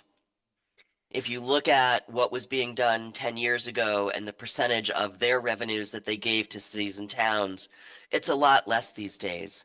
So other work that needs to be done, whatever we decide here tonight, is we need to make sure that the state starts giving us more of the money we deserve. And I'm not just talking about chapter 70 for schools. It's circuit breaker and the fact that their funds don't kick into us until we've spent $40,000 per student. And then it's questionable if we get 35% or 75% of those funds after the $40,000 that we spend. The other thing I would like to say is we have a lot of people sitting here on this meeting, and I don't know if it's been planned, but are we expecting to allow the community to give us their thoughts tonight? And that's all I have. Thank you. Yeah, I think that would be obviously up to the chairs, Yolanda, but I think tonight was really more to present information and let the boards have a discussion, and then obviously I think this will generate a lot of conversation and there'll be plenty of opportunities, but it's not my decision. I'm wondering if I can just people have said what they're interested in. I really think we should listen to what has the highest chance of passing, having said, which I think I'm hearing is schools under number 2. Option 3. Option 3, okay. Sorry, I definitely was paying attention. But I think it actually has the perception of being confusing. Even if it's actually not confusing, the fact that you have to explain it at all, I think this is a tough topic anyway to kind of get people to latch onto. And I personally think I would vote for 1, and I think you probably hear that I think even 1, I'm concerned that's not high enough. And I know I come from a different perspective than maybe a lot of other people. But can you tell me again then, what's the difference of 3, like likelihood of 3 versus 2? Well, I'd like to reserve a little time to ask a question of you all after this, but so option 1, so anytime you do like a general government or general operating budget override vote, which is what option 1 is, 36% pass.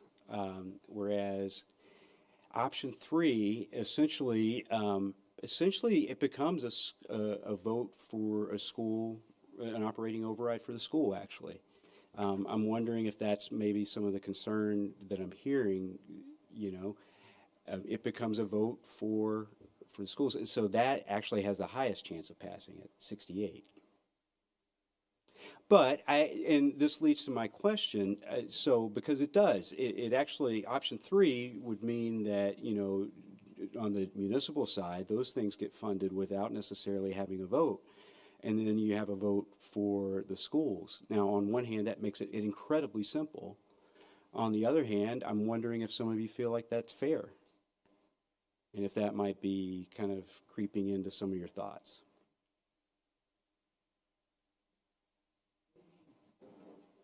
What do you mean by fair? Well, because, essentially, you're having a vote. There's one vote, and it's essentially like the public safety gets funded. General government gets funded without a vote, and then we would need to have an override vote for the school increase. Yeah, maybe I'll try to say it more, you're trying to be politically correct. I think it's saying the school is the problem, right? Is that kind of the thing, is like, hey, it's the school, it's pointing at the school. Oh, gosh. And is that it? Or is No, that I really hope that that's not how that came across. I'm saying the money is going to be for the school, but in actuality, it's going towards the whole levy. Maybe none of us understand. It's going to the That was my whole question. Yeah, but there's only levy base. only one vote that happens for. Right, and but that you're is saying it's for advertised as for the schools, but really it's going to the base and it can be used for whatever. the tax. So that's a little, There's going to be a tax increase that yeah, impacts so everything. it's a little murky. It's not as straightforward. It's not as straightforward and transparent, which is what you think number 3 is doing. Well, I think I'm really trying to explain some of the minutia. Yeah. Obviously, I would think you would think that I would probably pressure test this with residents out in the community. And it was pretty interesting. When I first tried to explain it, it was,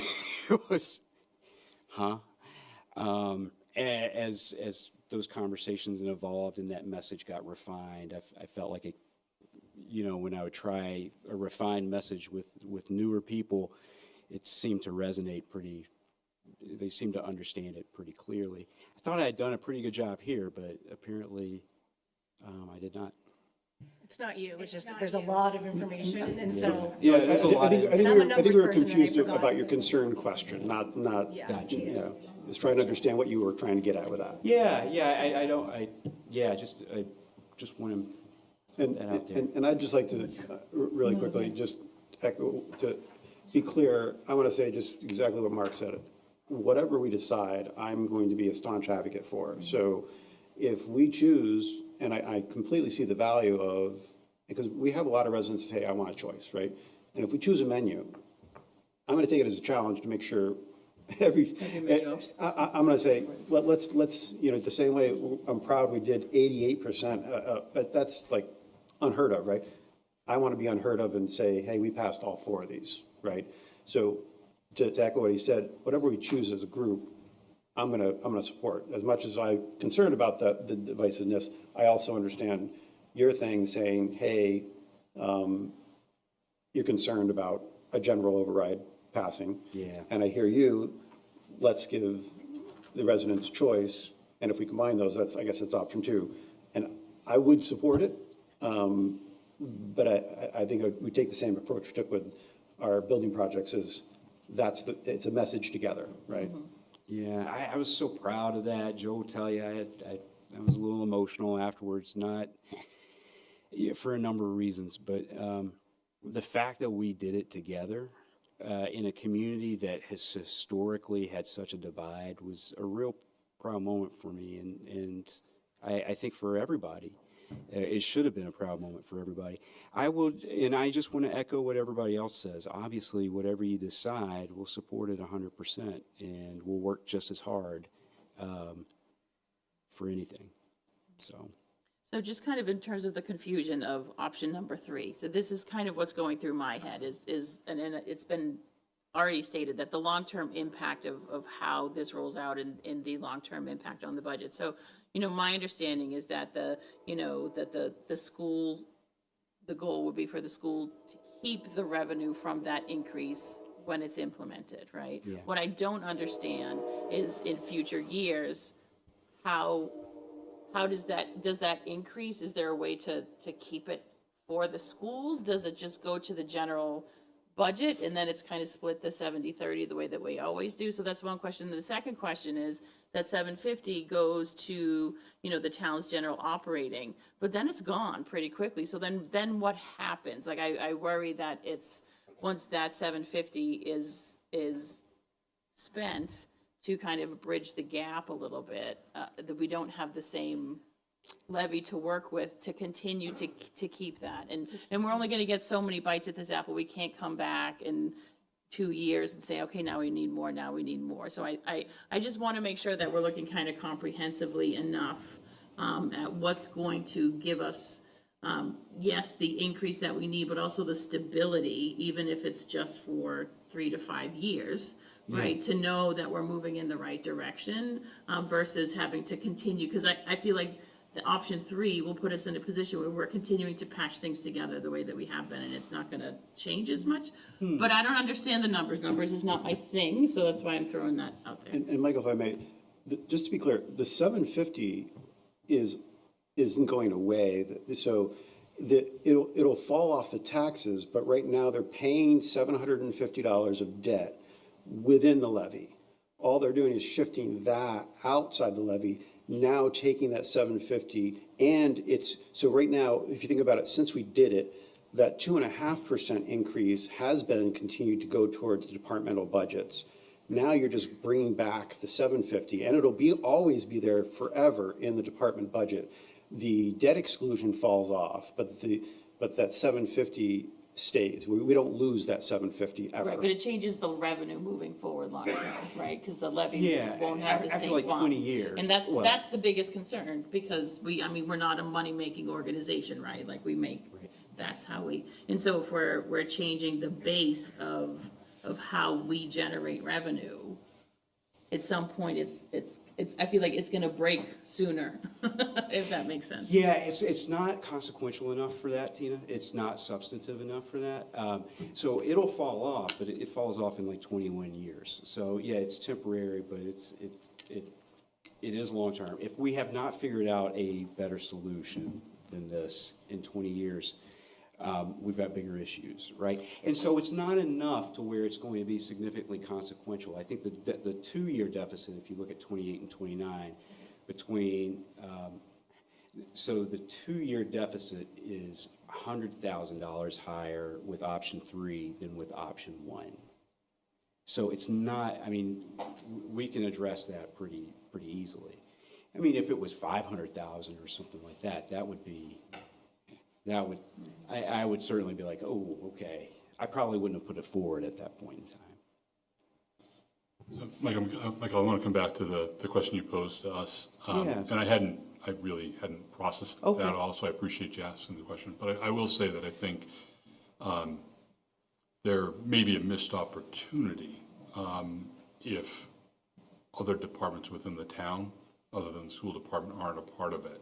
And what I have recognized, most of you know, I do a lot of work with municipalities and school districts around the Commonwealth, and just have the opportunity to talk to people as they go through these things on their own. And one of the practicalities is we have a lot of folks who work for the town that live in the town. And I think the more departments that sort of have a little bit of skin in the game, the more people are going to get activated in support. So we had a group of firefighters here earlier. We have a few people from the police department and our chiefs and others.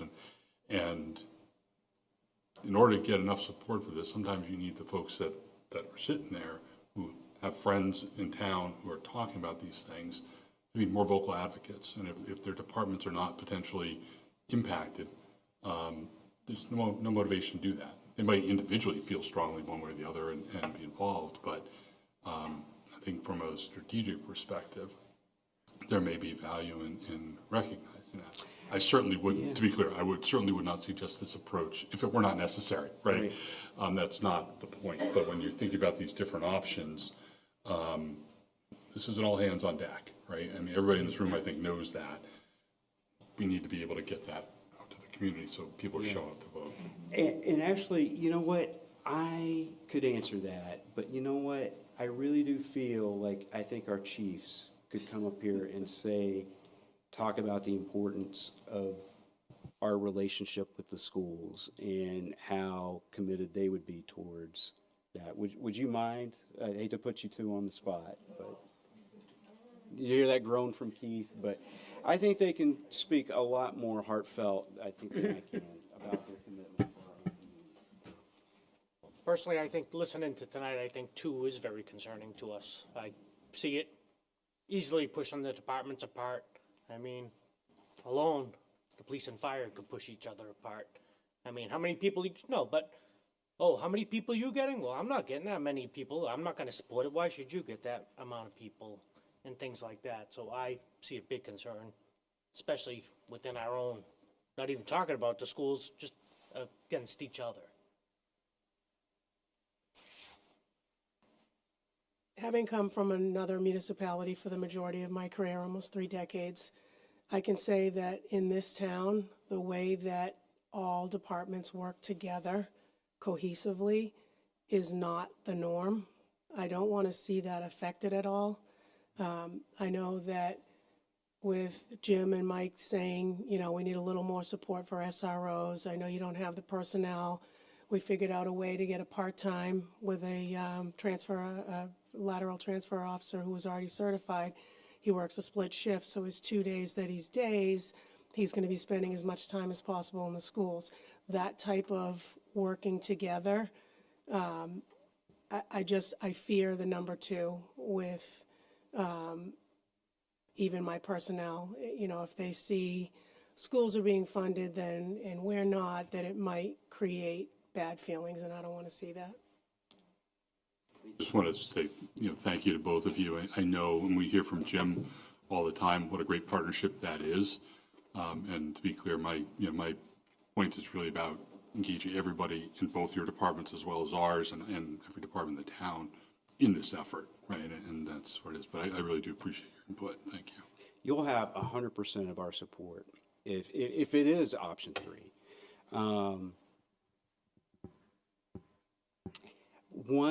The basis of our good relationship, which you hear people talk about, and I'll tell you, as much as it's talked about here, it's talked about a lot more in other communities. The basis of that is an understanding that for the town to be successful, the schools need to be successful, and the schools understand that for the school department to be successful, the town needs to be successful. That's been the basis of everything that we've built here. It's powerful. It's one of the things that's kept me here in this community is the team. Yeah, and I'll just say, Michael, I think, I don't want to speak for everybody, but I'm going to take the risk of doing it, which is something we talk about too, a lot. Yeah. And when we're down at the MASC conference, which was just a few weeks ago, but we've all been for years and years and years, we have conversations with school committee members from all over, and we know that what we have here is unique. Yeah. It feels a little bit like, And they're like, oh, no, yeah, we actually work well with our town manager and with our board of selectmen and finance committee, and we're all rowing in the same direction. They're looking at us like we're crazy. Yeah. And we try to tell them that it's actually you guys.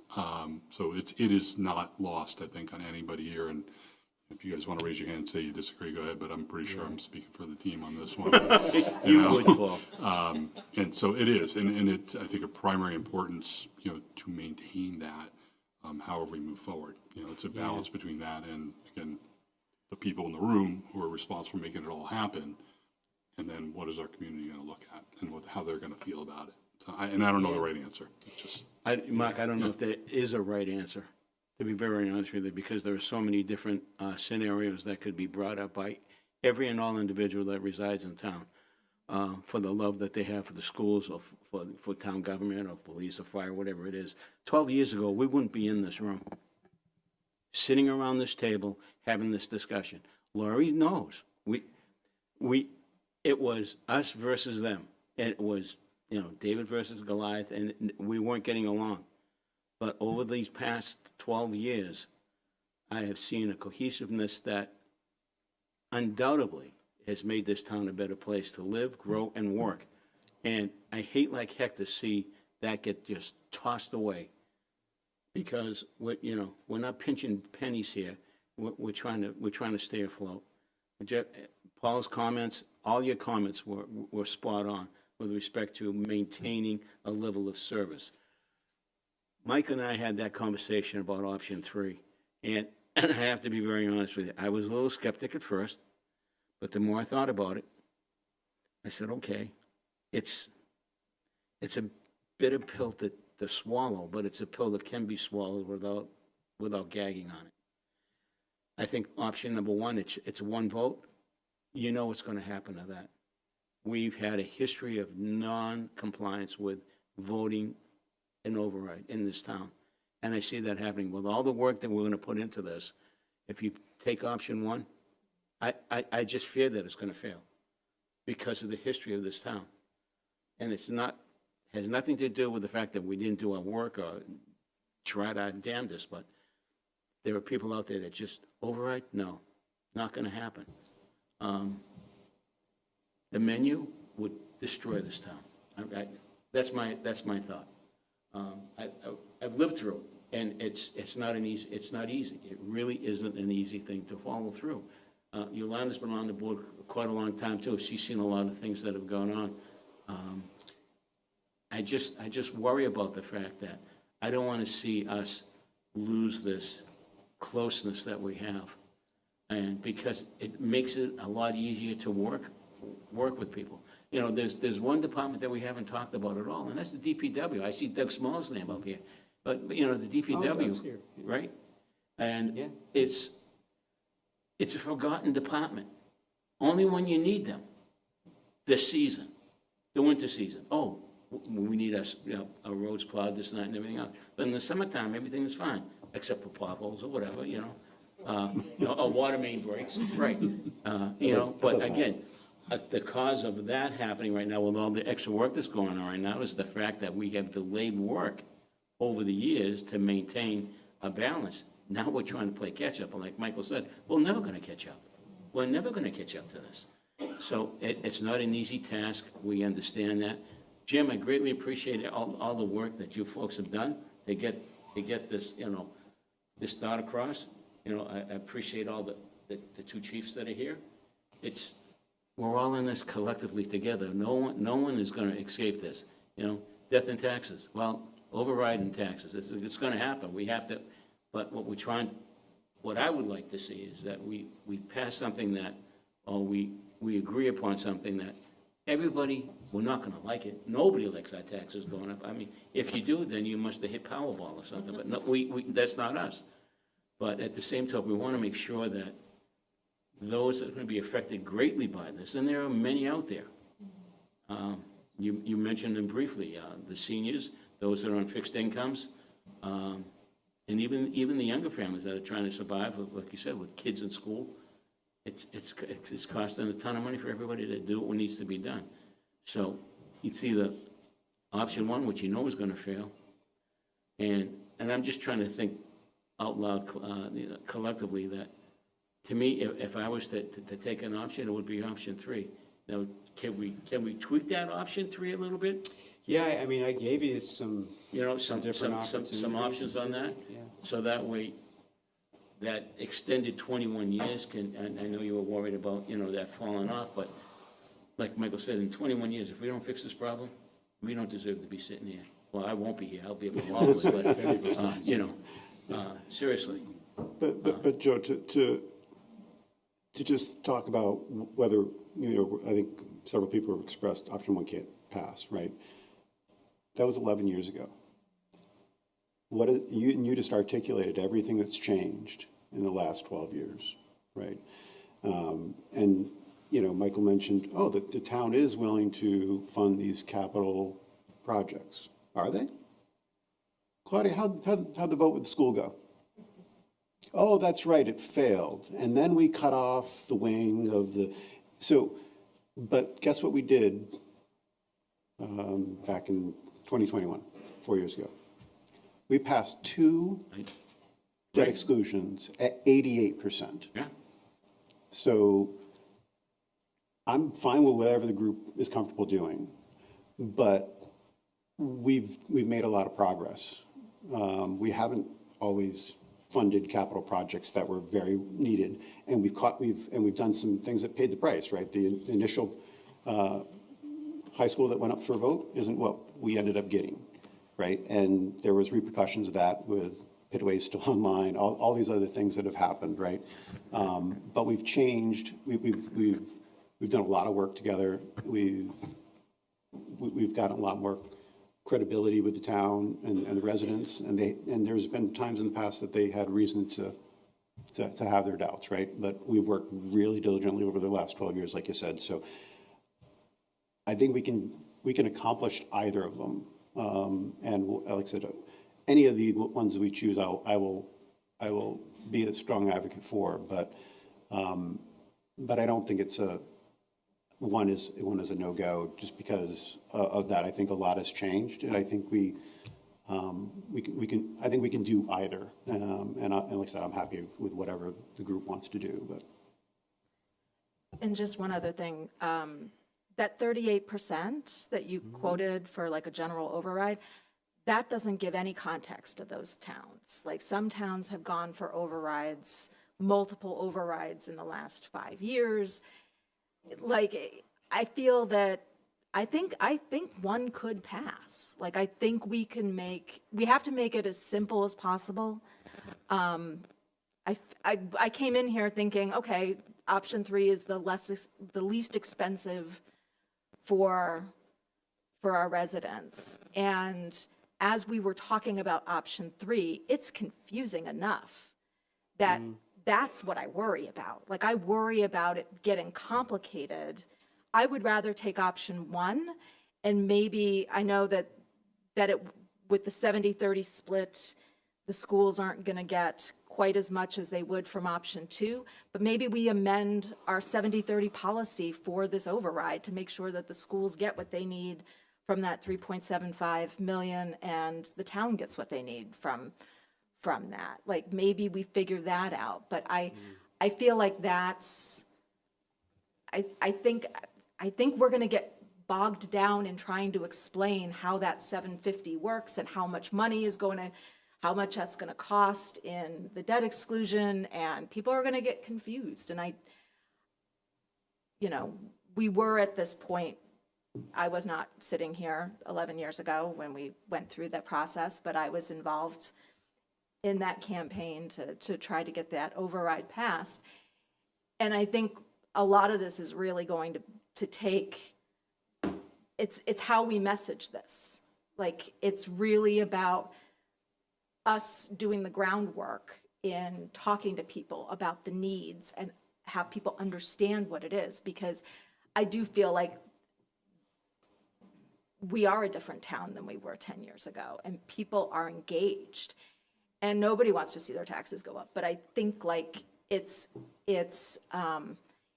think we need to make it as simple as possible, because otherwise we're not going to give ourselves the best shot at passing this, I think, personally. Yeah, and I just want to be careful about confusing the discussion we have here with the discussion that most taxpayers are going to want to have.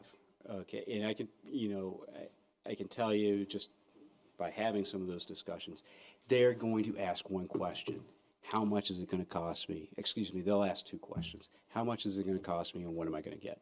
That's, the details and everything, that you start going into that and unless they ask the question, it's going to be it can get very, very complicated. But that's the one question they're going to ask. I did look into a lot of the context, not scientifically, but, it's all, yes, there's some communities that,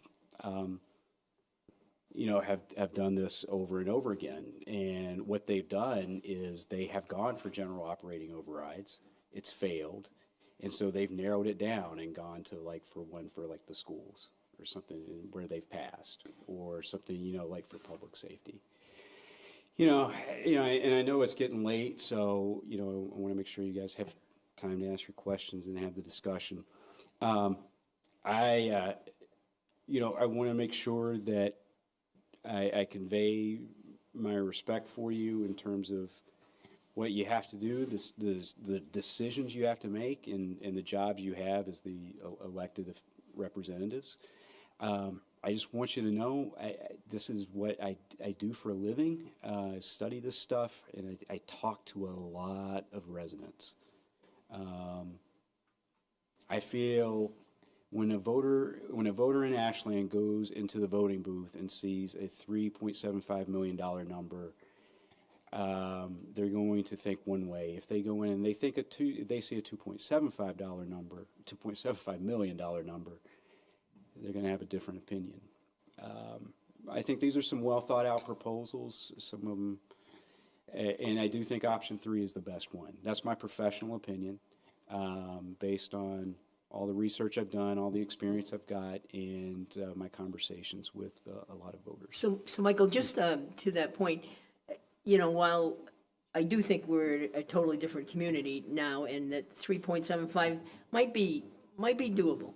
I think that my only concern, and believe me, if we go option 3, I say you don't try to explain that at all, pretty much. I mean, if somebody has some questions or something, you want to sit down, fine, but I don't think that's really part of the campaign. I think that's something that we figured out, and this is how we did it, but I don't think that it even needs to be necessarily explained. But I think my biggest concern is, and this is where I'm not sure that $39 or whatever it is, what does the 2.75 versus the 3.75 mean to people who are struggling in our community, right? So there is an element of people who are struggling. I mean, many people, because the way inflation and energy costs have hit us.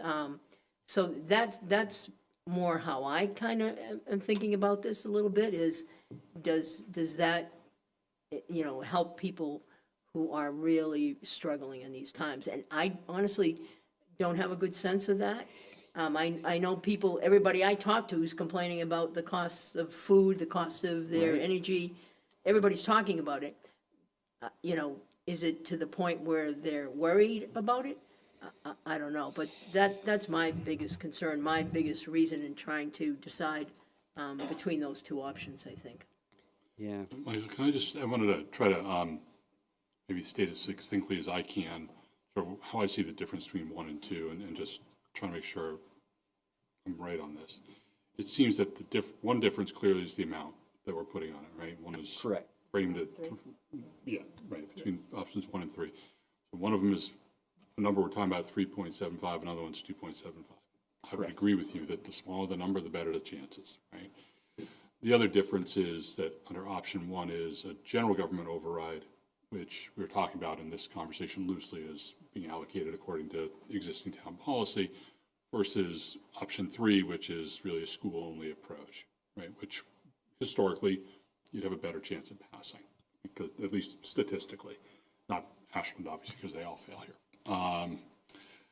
So, I mean, is that really what this comes down to, is whether we're looking at a general override or a school-based override, and then what the dollar figure is associated with it? I didn't think about it, framing it like that, but yeah, you could think about it that way.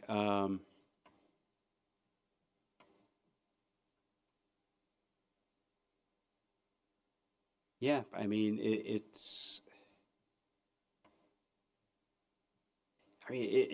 is really simple. 1 and 3 give you pretty much the same things, almost exactly the same things.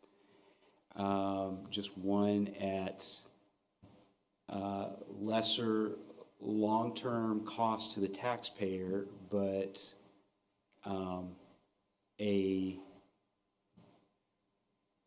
it does have a revenue impact, a negative revenue impact as well compared to option 1.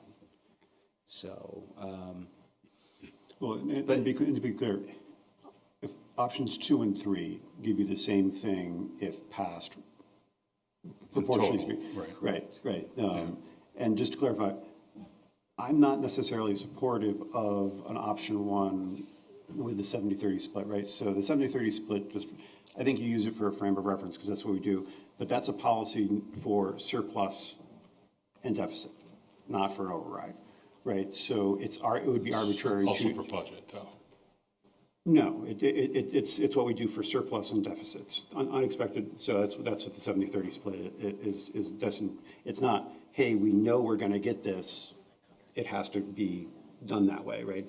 And so I wouldn't support that because then it's arbitrary. It's not based on need, right?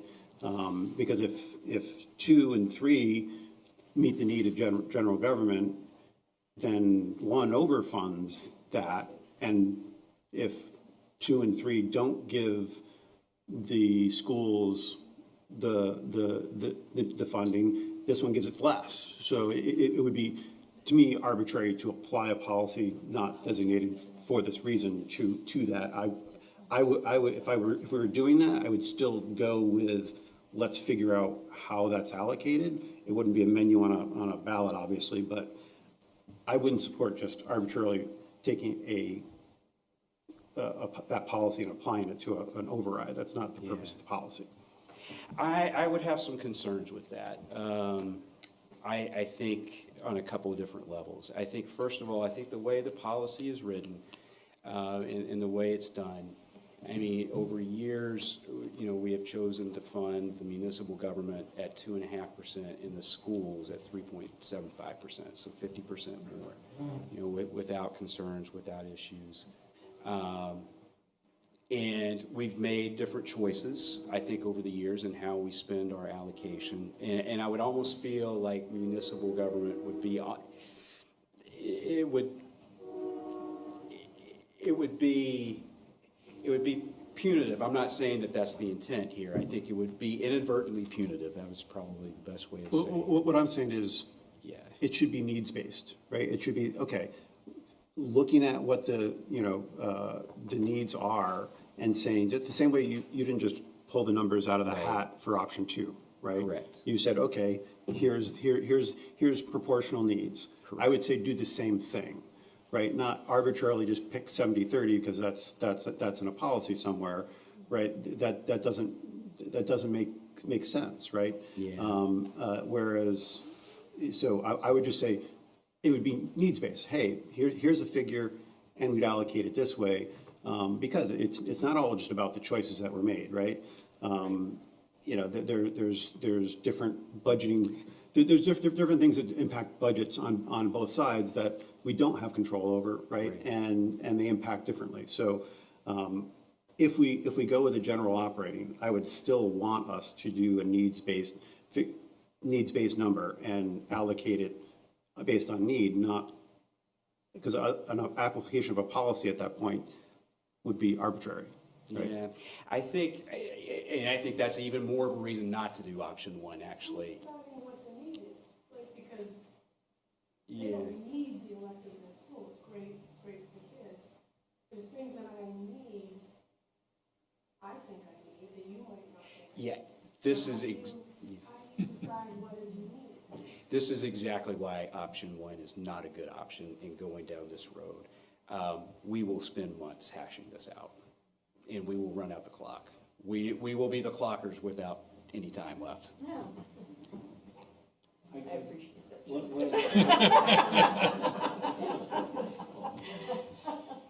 of the concerns I have with, going with option one is that if it doesn't pass, even though the town has changed, well, and I don't disagree with you, people will say what they want to say to their friends, but when they go into a ballot box, they vote their wallet. Yeah. They vote their wallet, guys. If you don't think they don't, well, I don't know. I've seen that happen. It'll be decimating. So, and if that override doesn't pass, then what do we do, Jim? Yeah, I mean, the vote's in May, June, July 1st, a month and a half, close to 2 months. Schools be getting out.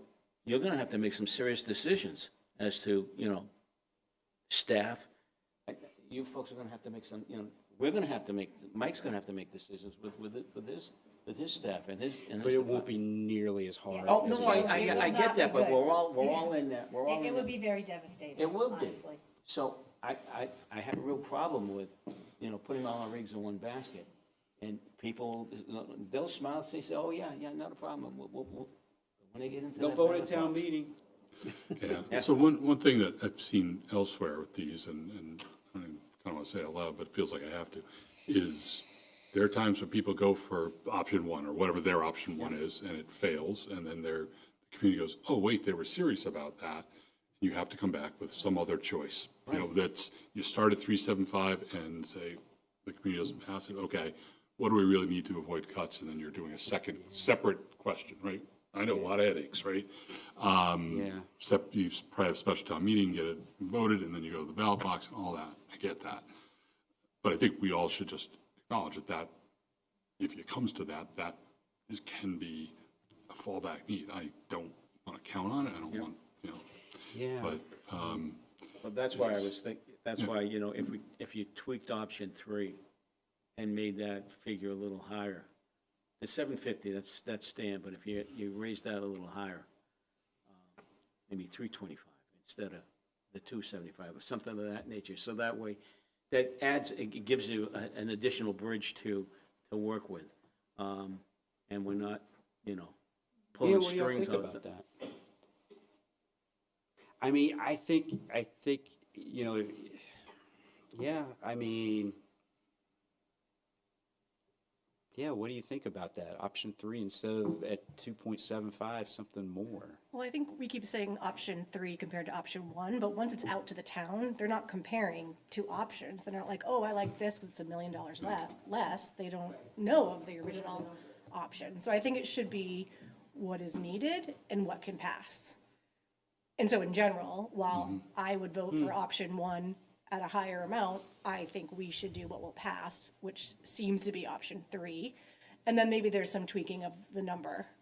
Yeah, if we can make that number bigger within our policies, especially given the importance and,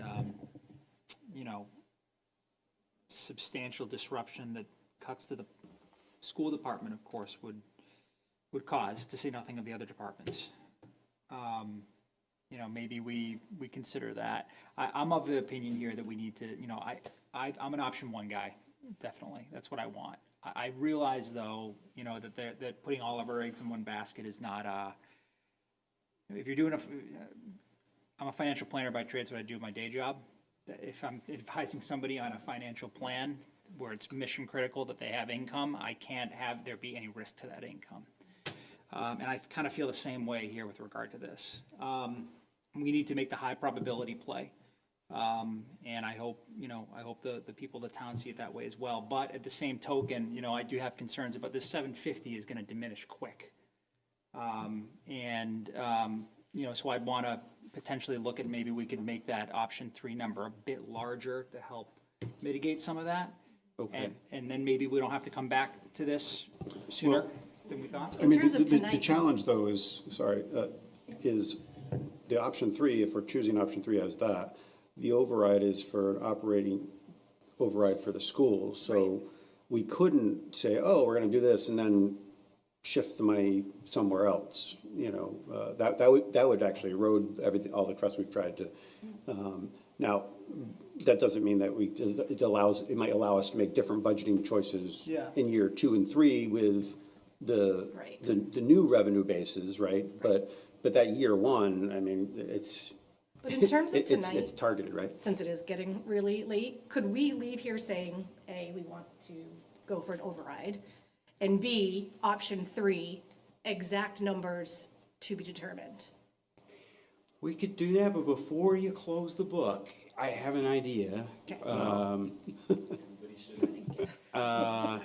So I'm trying to think. So okay, if we're at 2.75 now, if we bumped it up to 2.95, so 200,000 more, so that keeps it under 3 million.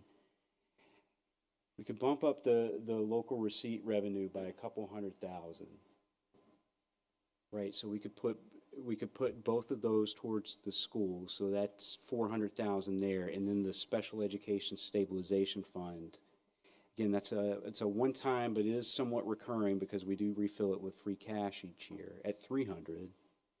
So that gets you, $700,000 more on the school appropriation side. So you'd have to get a bigger override number. So you would be doing that, but you'd still keep it under 3 and still get the schools, I think, closer to what they need. And those other things you're talking about are levers we still have in subsequent years, even if we said, hey, we don't want to do that in year one. So if we just change the number to, I think I agree with you that the palatability of, one of the things about palatability of the other options is it's 3+, right? And, as much as I always laugh at the 299 and it's like it's real, right? It's real. It's real, right? So that and and to your point, and then we still have those levers and they don't need to go to the schools, right? If the needs are general receipts and we need whatever it is, right? And we can increase those local receipts to whatever we need, right? I mean, would you feel comfortable moving forward with that modified number? Can I ask, sort of, it gets late and all the brilliant ideas come out, right? We'll find out. This is somewhere, but we've been talking about option 1 and option 3 sort of as approaches, right? And the benefit that we've talked about along the way in option 1 is, that we're all in it together more clearly. But I think we've been talking about it without definition. I think somewhere along the way we've talked you still have to specify what it's for because you're selling it, right? But if you take something that's in between the two, which is, for example, 2.95 for 2.75 schools, 100 to the fire department, 100 to the police department, whatever specificity, but keep it more narrow so it's defined. Do you also have the ability to shift less of the 750 into debt exclusion, which allows some of the growth, which I think is kind of the point where you're going, John, is you're allowing some of that to grow. I don't know what that does to the numbers. I know it's complicated for our conversation. It's certainly not going to be what would be discussed with the community, right? Because they would just see 2.95 for 3 purposes. But I think that has the potential to have more members of the community say, that's important to me. Supporting public safety is important to me. Supporting schools of safety is important to me. Or quite frankly, as I think, Joe, you're the one who said it, people don't think about the DPW until they need them, right? Yeah. And it's not to diminish the view I think anybody in this room has for the importance of that department or any other. But in terms of what the community is supporting, there may be some value in doing that as long as it's true to our needs. But Mark, are you talking about doing an option? Because on the ballot, it's 2.5. On the ballot, and what they're doing, you don't have. There's no, hey, we're going to spend it on this. It's either. It's option 1 defined in a certain way. Truthfully, it's option 1, but it's not saying general. It's saying the things that we'd be talking about option 1 are for these dedicated purposes in a certain amount. I understand legally it's binding the first time people vote on it, it's not, right? I mean, it's probably true for most of this. I'm just thinking about it from the perspective of what do we need to support? I agree with the general concept that going over 3 is going to feel like a bigger thing, even if it's 3.1 versus 2.9. I get that. I'm just looking for a way to get all the needs really addressed in a way that best positions us for as long a period as we can foresee. Yeah. That's all. I mean, we can use as much as we can get, but I mean, we can do what we need to do with the 750. So we wouldn't need the extra 200. I would personally, I'd rather see that go to the school department. You know, because I think we would be able to do what we needed to do. I just think hearing kind of the school situation, I think it would be better served in that direction, personally. Could you tell me, like, so then if it's 3, and we're Yeah. basically saying it's for the school, but 750 for other things, how is, like, what's the elevator pitch, or what does it say in the ballot? How does it get presented as it's for the school, but there are still funds? And how is that not So it complicated? wouldn't be, so that wouldn't be the ballot question. So the ballot question would be, you know, will the town of Ashland, you know, raise the levy by if we're talking about 9.5 million Yeah. now, you know, for the Ashland Public Schools. The 750 doesn't get Yeah, it voted on wouldn't be part of that. It was voted on in 2021. Correct. Right, and so, yeah, and our messaging, this is where it gets complicated. Because we'll still want to be transparent that Right. their tax bill is going to increase because of that choice that we are doing by that $104 for the median home, right? So it's where it gets muddy, but it's not muddied at the ballot. It's very clear at the ballot because that was already voted on, basically, right? So. Yeah, and you folks know, I mean, most of us have been through this rodeo. Most people are not going to pay attention until a couple weeks out. And a lot of times they're just going to know there's an override vote and they're going to go in and see that ballot. So. Can I ask Mr. Adams, who's sitting back there looking exhausted, if he has an opinion on what we're talking about in terms of the numbers? Because you have a much better grip on what 2.9, 2.75, you know, you've talked about it at the beginning, but that was 3 hours ago. So I think I want to go all the way back and agree with the majority of folks here in their comments. When Michael and I first had a conversation, I said number 2 was not even on the table for me. It wasn't even a consideration. We've worked too darn hard to build relationships with all of our departments and across the entire town. And I would never want to put any of that in jeopardy with a divisive concern like a menu option. That being said, I almost feel to a certain extent option 3 is a one-way street as well, in terms of putting the schools out there as being the holder of the override torch. But I certainly understand the complexity that where Michael's headed with this in terms of the funding of the general government as well as the schools. Do I think that the 275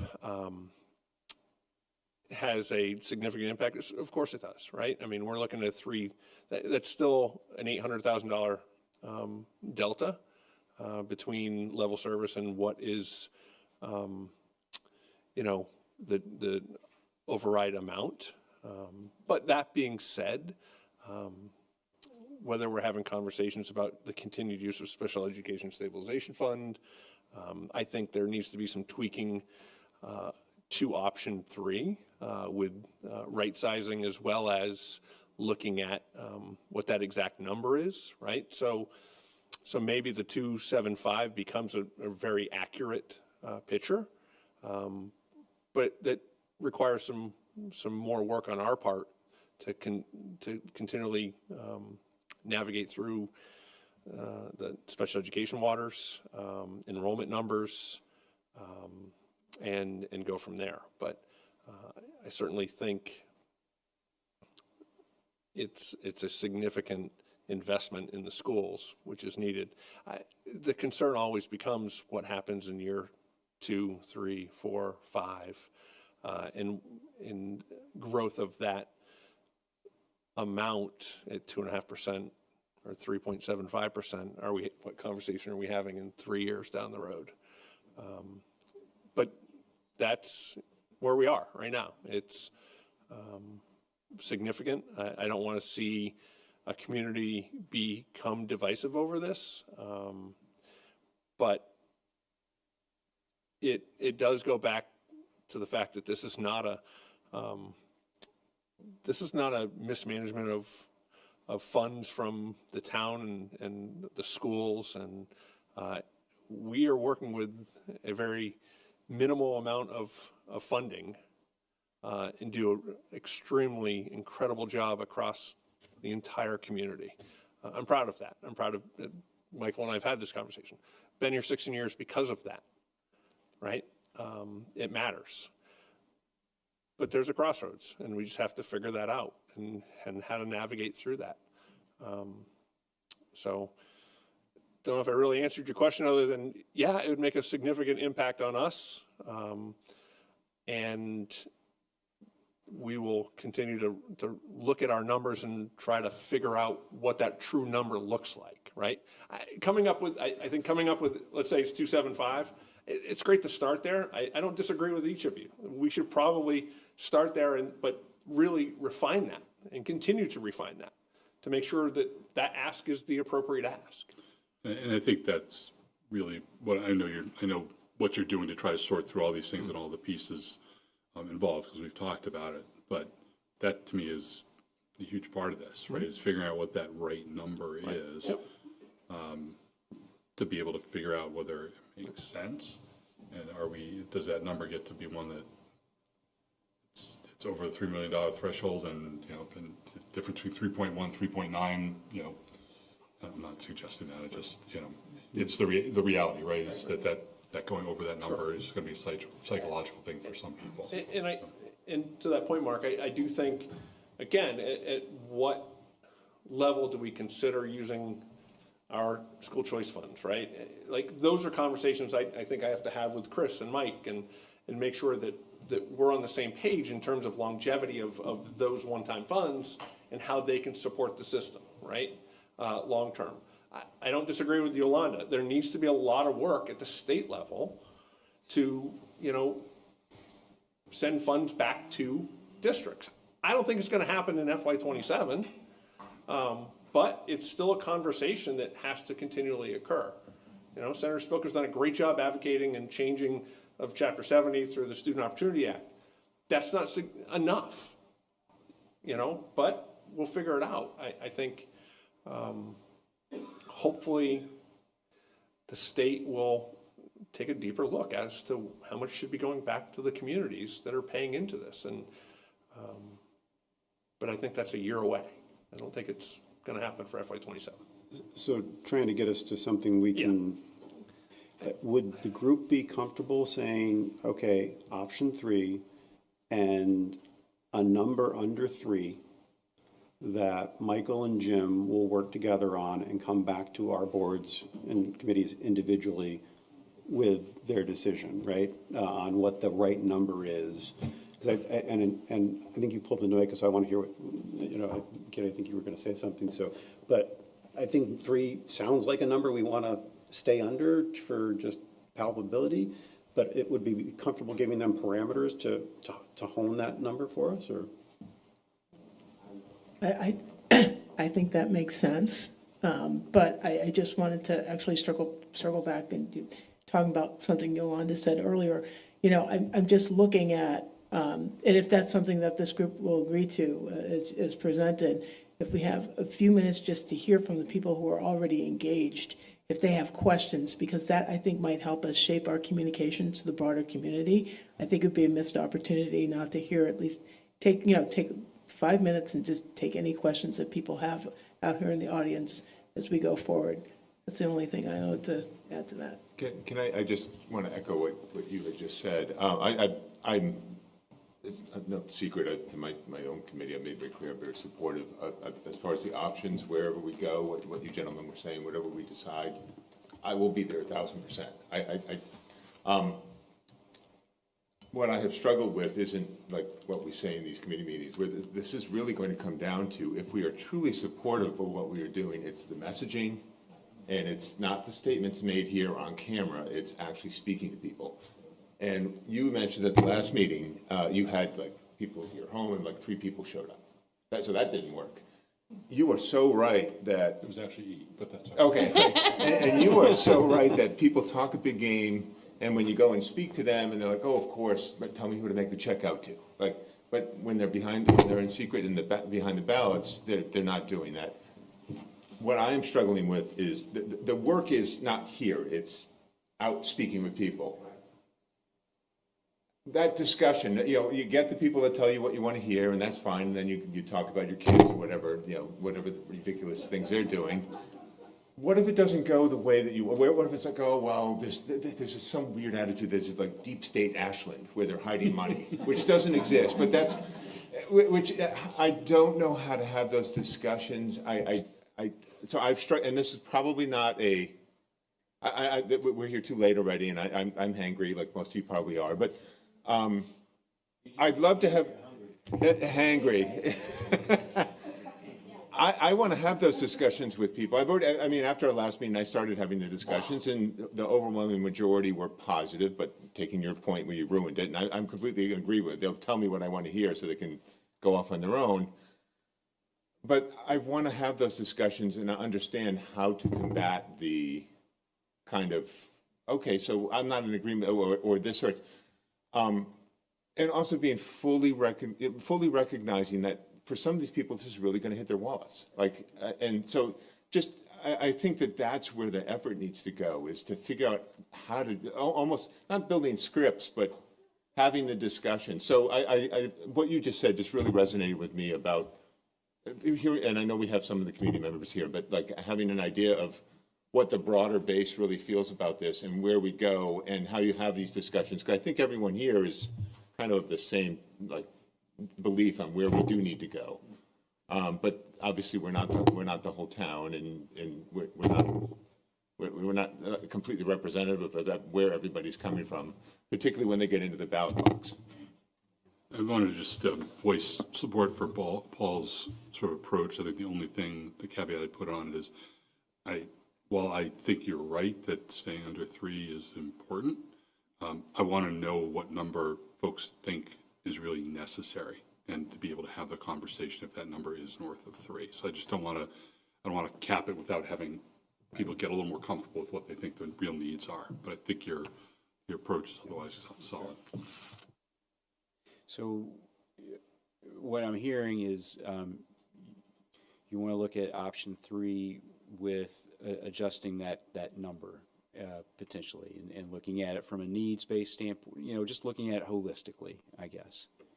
Right sizing it, to use Jim's terms, honing it, doing, because there's still work that needs to be done that says, hey, what's the impact of that number versus another number, right? Okay.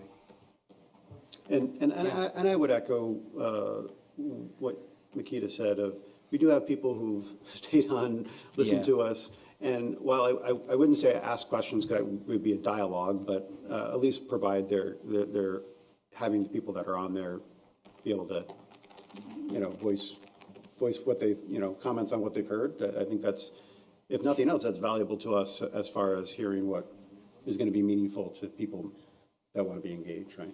I think it's Joe's call, right? I think it's your call, Joe. Well, I know it's my call. I just was conferring with our vice chair. Sorry, Joe? Yeah, go ahead, Yolanda. Sorry, I unmuted myself. I had my hand raised, didn't get acknowledged. I just want to say that Paul, said, let's go back and have Jim and Michael look at it and then come back to the individual boards. I don't think, if we want to send them back to look at it, maybe not over 3 million, but I think we should come back as 3 boards again, because I think the group dialogue is important. And if it's first at the schools and then at the select board and then at the finance committee, let's do it all at once. When they're ready, they come back to the 3 boards together to discuss what that number is going to be. I don't disagree with you, Yolanda. It was going to be the recommendation, that they come back all together. Absolutely. We're together now. Guys, real quick, I came here tonight with the expectation that we were going to make a decision. I just want to say that, like, I'm a little concerned about too much time passing. I just, for the record, okay, you know, yes, it's not a math issue, but it is a math issue, and time is ticking. I came here with an expectation that the decision was going to be made so we can start adopting what's going to happen. So I'm against us going back to the drawing board. The drawing board has been drawn. So are you looking at a specific ceiling number? Yeah, I mean, It's gonna be between 2.75 and 2.95, and that's a $200,000 difference. Bingo. And so, you know, at this point, like, we've 295. agreed that 2.75 is a good base, 2.95 is the ceiling, like, maybe, because it's gotta be under 3. 2.99 is the ceiling, right? So there's really, in my mind, like, we've made a good, hopefully, decision on option 3, and it's just fine tuning that. Yes. Right, and they can fine tune the number anytime we get together again is for the process and how are we gonna message this and how, not for Exactly. decisions on whether we're moving forward or time to not. act. Like, All right, so I'll take, we're gonna decide that now. I will entertain a motion then as to where this tri-board wants to go. Do we want to do option 3 with a specific ceiling number? And then we can tweak that. So be more than- okay. There was a motion and it was seconded. So all those in favor? Well, I'll second it. I don't think anybody seconded it, but. Open for Has to be discussion. seconded. Thank you, Paul. Paul seconded that? Okay. So you made my motion. Joe, is the procedural, are we taking a vote as 3 boards or individually? Like, do we have to have the same motion on the table for each of the 3 boards technically? Because we're not really one board, is it? That's, We can it's more do it as symbolic one here, group, Maybe. right? We've done that. We can do it as one group. We do that with nominations. We do that with many things. So one Okay. person makes a nomination, you know, the motion and the second, and then the boards can decide, yes, you know, for notes, it might have to be separate, but we can vote as one group.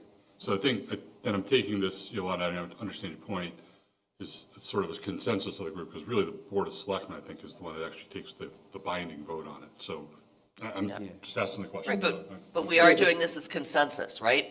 Everyone sitting at the fine. table has to decide if this is how we want to move forward. so are we looking, is that the way this group would like to venture? Can we clarify what the motion is? I'm just confused. Is it that we're voting, do we want to support number 3? And as Marcy Yes, basically Steve. just laid out, and that the final amount is going to be between 2.75 and 2.99 max. Jim and Mike will figure out what that number is. That's the motion. Okay, Correct. thank you. Yeah. And we're taking a vote for consensus. It's consensus, symbolic, yeah, it's right. not binding, Right. it's directional, right? Yep. And then the select board will take a final vote when we get the actual I want to get the actual number. Correct. Relatively soon. Our next meeting is January 7th. Yeah, I think Jim and I will need to get together and kind of figure out when we But can get that's our those. next meeting, so January 7th. Is that, if we have to, we'll schedule a special meeting, but if that's okay with you? Everybody's good with it? Okay, all right. So we have the consensus. We're taking a vote. All those in favor? Aye. Looks unanimous. All those not in favor? Okay, that is unanimous. Thank you, Yolanda. Thank you, everybody. Well, but to go back to what Makita had mentioned around, do we want to let the citizens that have stuck Almost 10 around? minutes to 9, and I'll give them 10 minutes. I would assume that if someone is really angry, I guess, you know, I don't want any angrier than, because she's bigger than I am. Not, you know. Don't make him mad.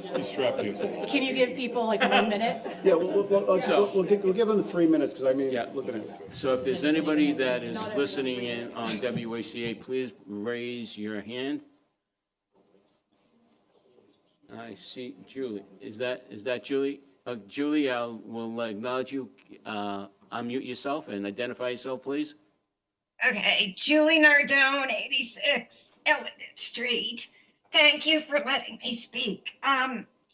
If I'm understanding number 3, the one you just voted on, correctly, the entire cost of the public safety building is being offloaded to the people with the rest of the debt exclusion. Is that correct?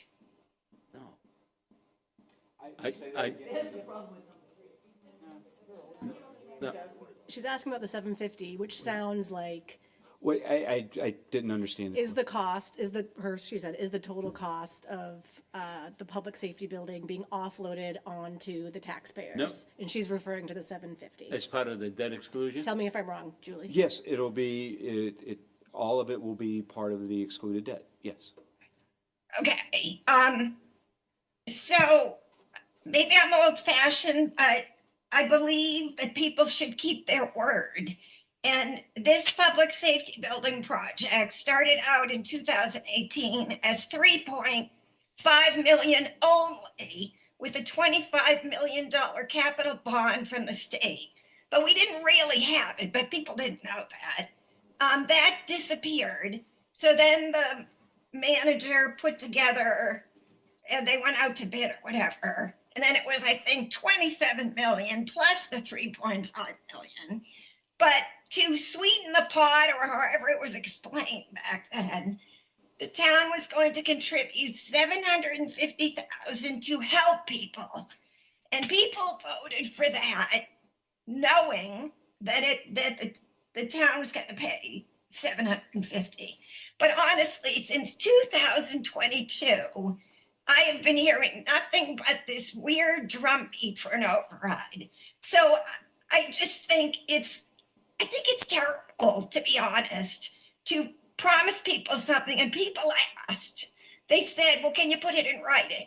And as I recall, the statement was, as long as I'm the manager and I'm here, that $750,000 will come out of the town. So I don't know how any of you people operate or if you care about integrity, but I don't say things unless I mean them, and I hope other people would do the same.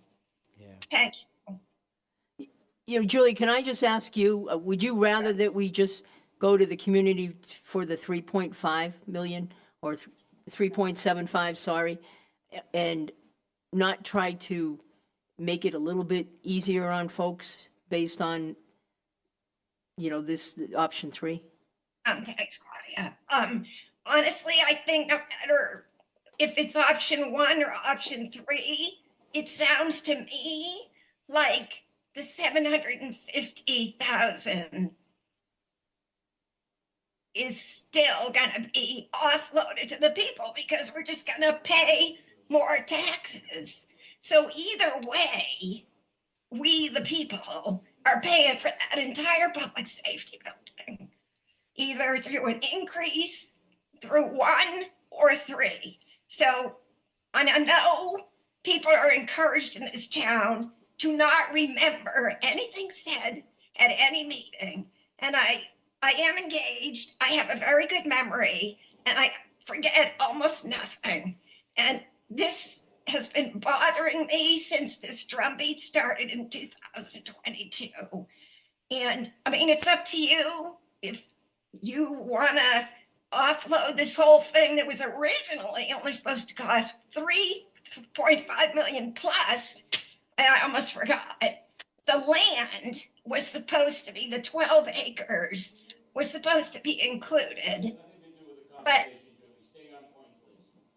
it is. It's all on point because the 12 acres was supposed to be included. Okay. And then we just bought Julie- that for 1.55. Julie, I'm going to interrupt you, Julie, because you're off base a little bit with respect to the points and what you're trying to make. You asked the question about the 750. Town manager answered it. So if there's no additional, we're not going to belabor this any further with respect to the public safety building, which was, by the way, under cost. Okay, so. No, it wasn't under cost. So, It was any supposed other questions out there for the audience that they ever see a hand raised? No. Yeah. Thank you. Thank you.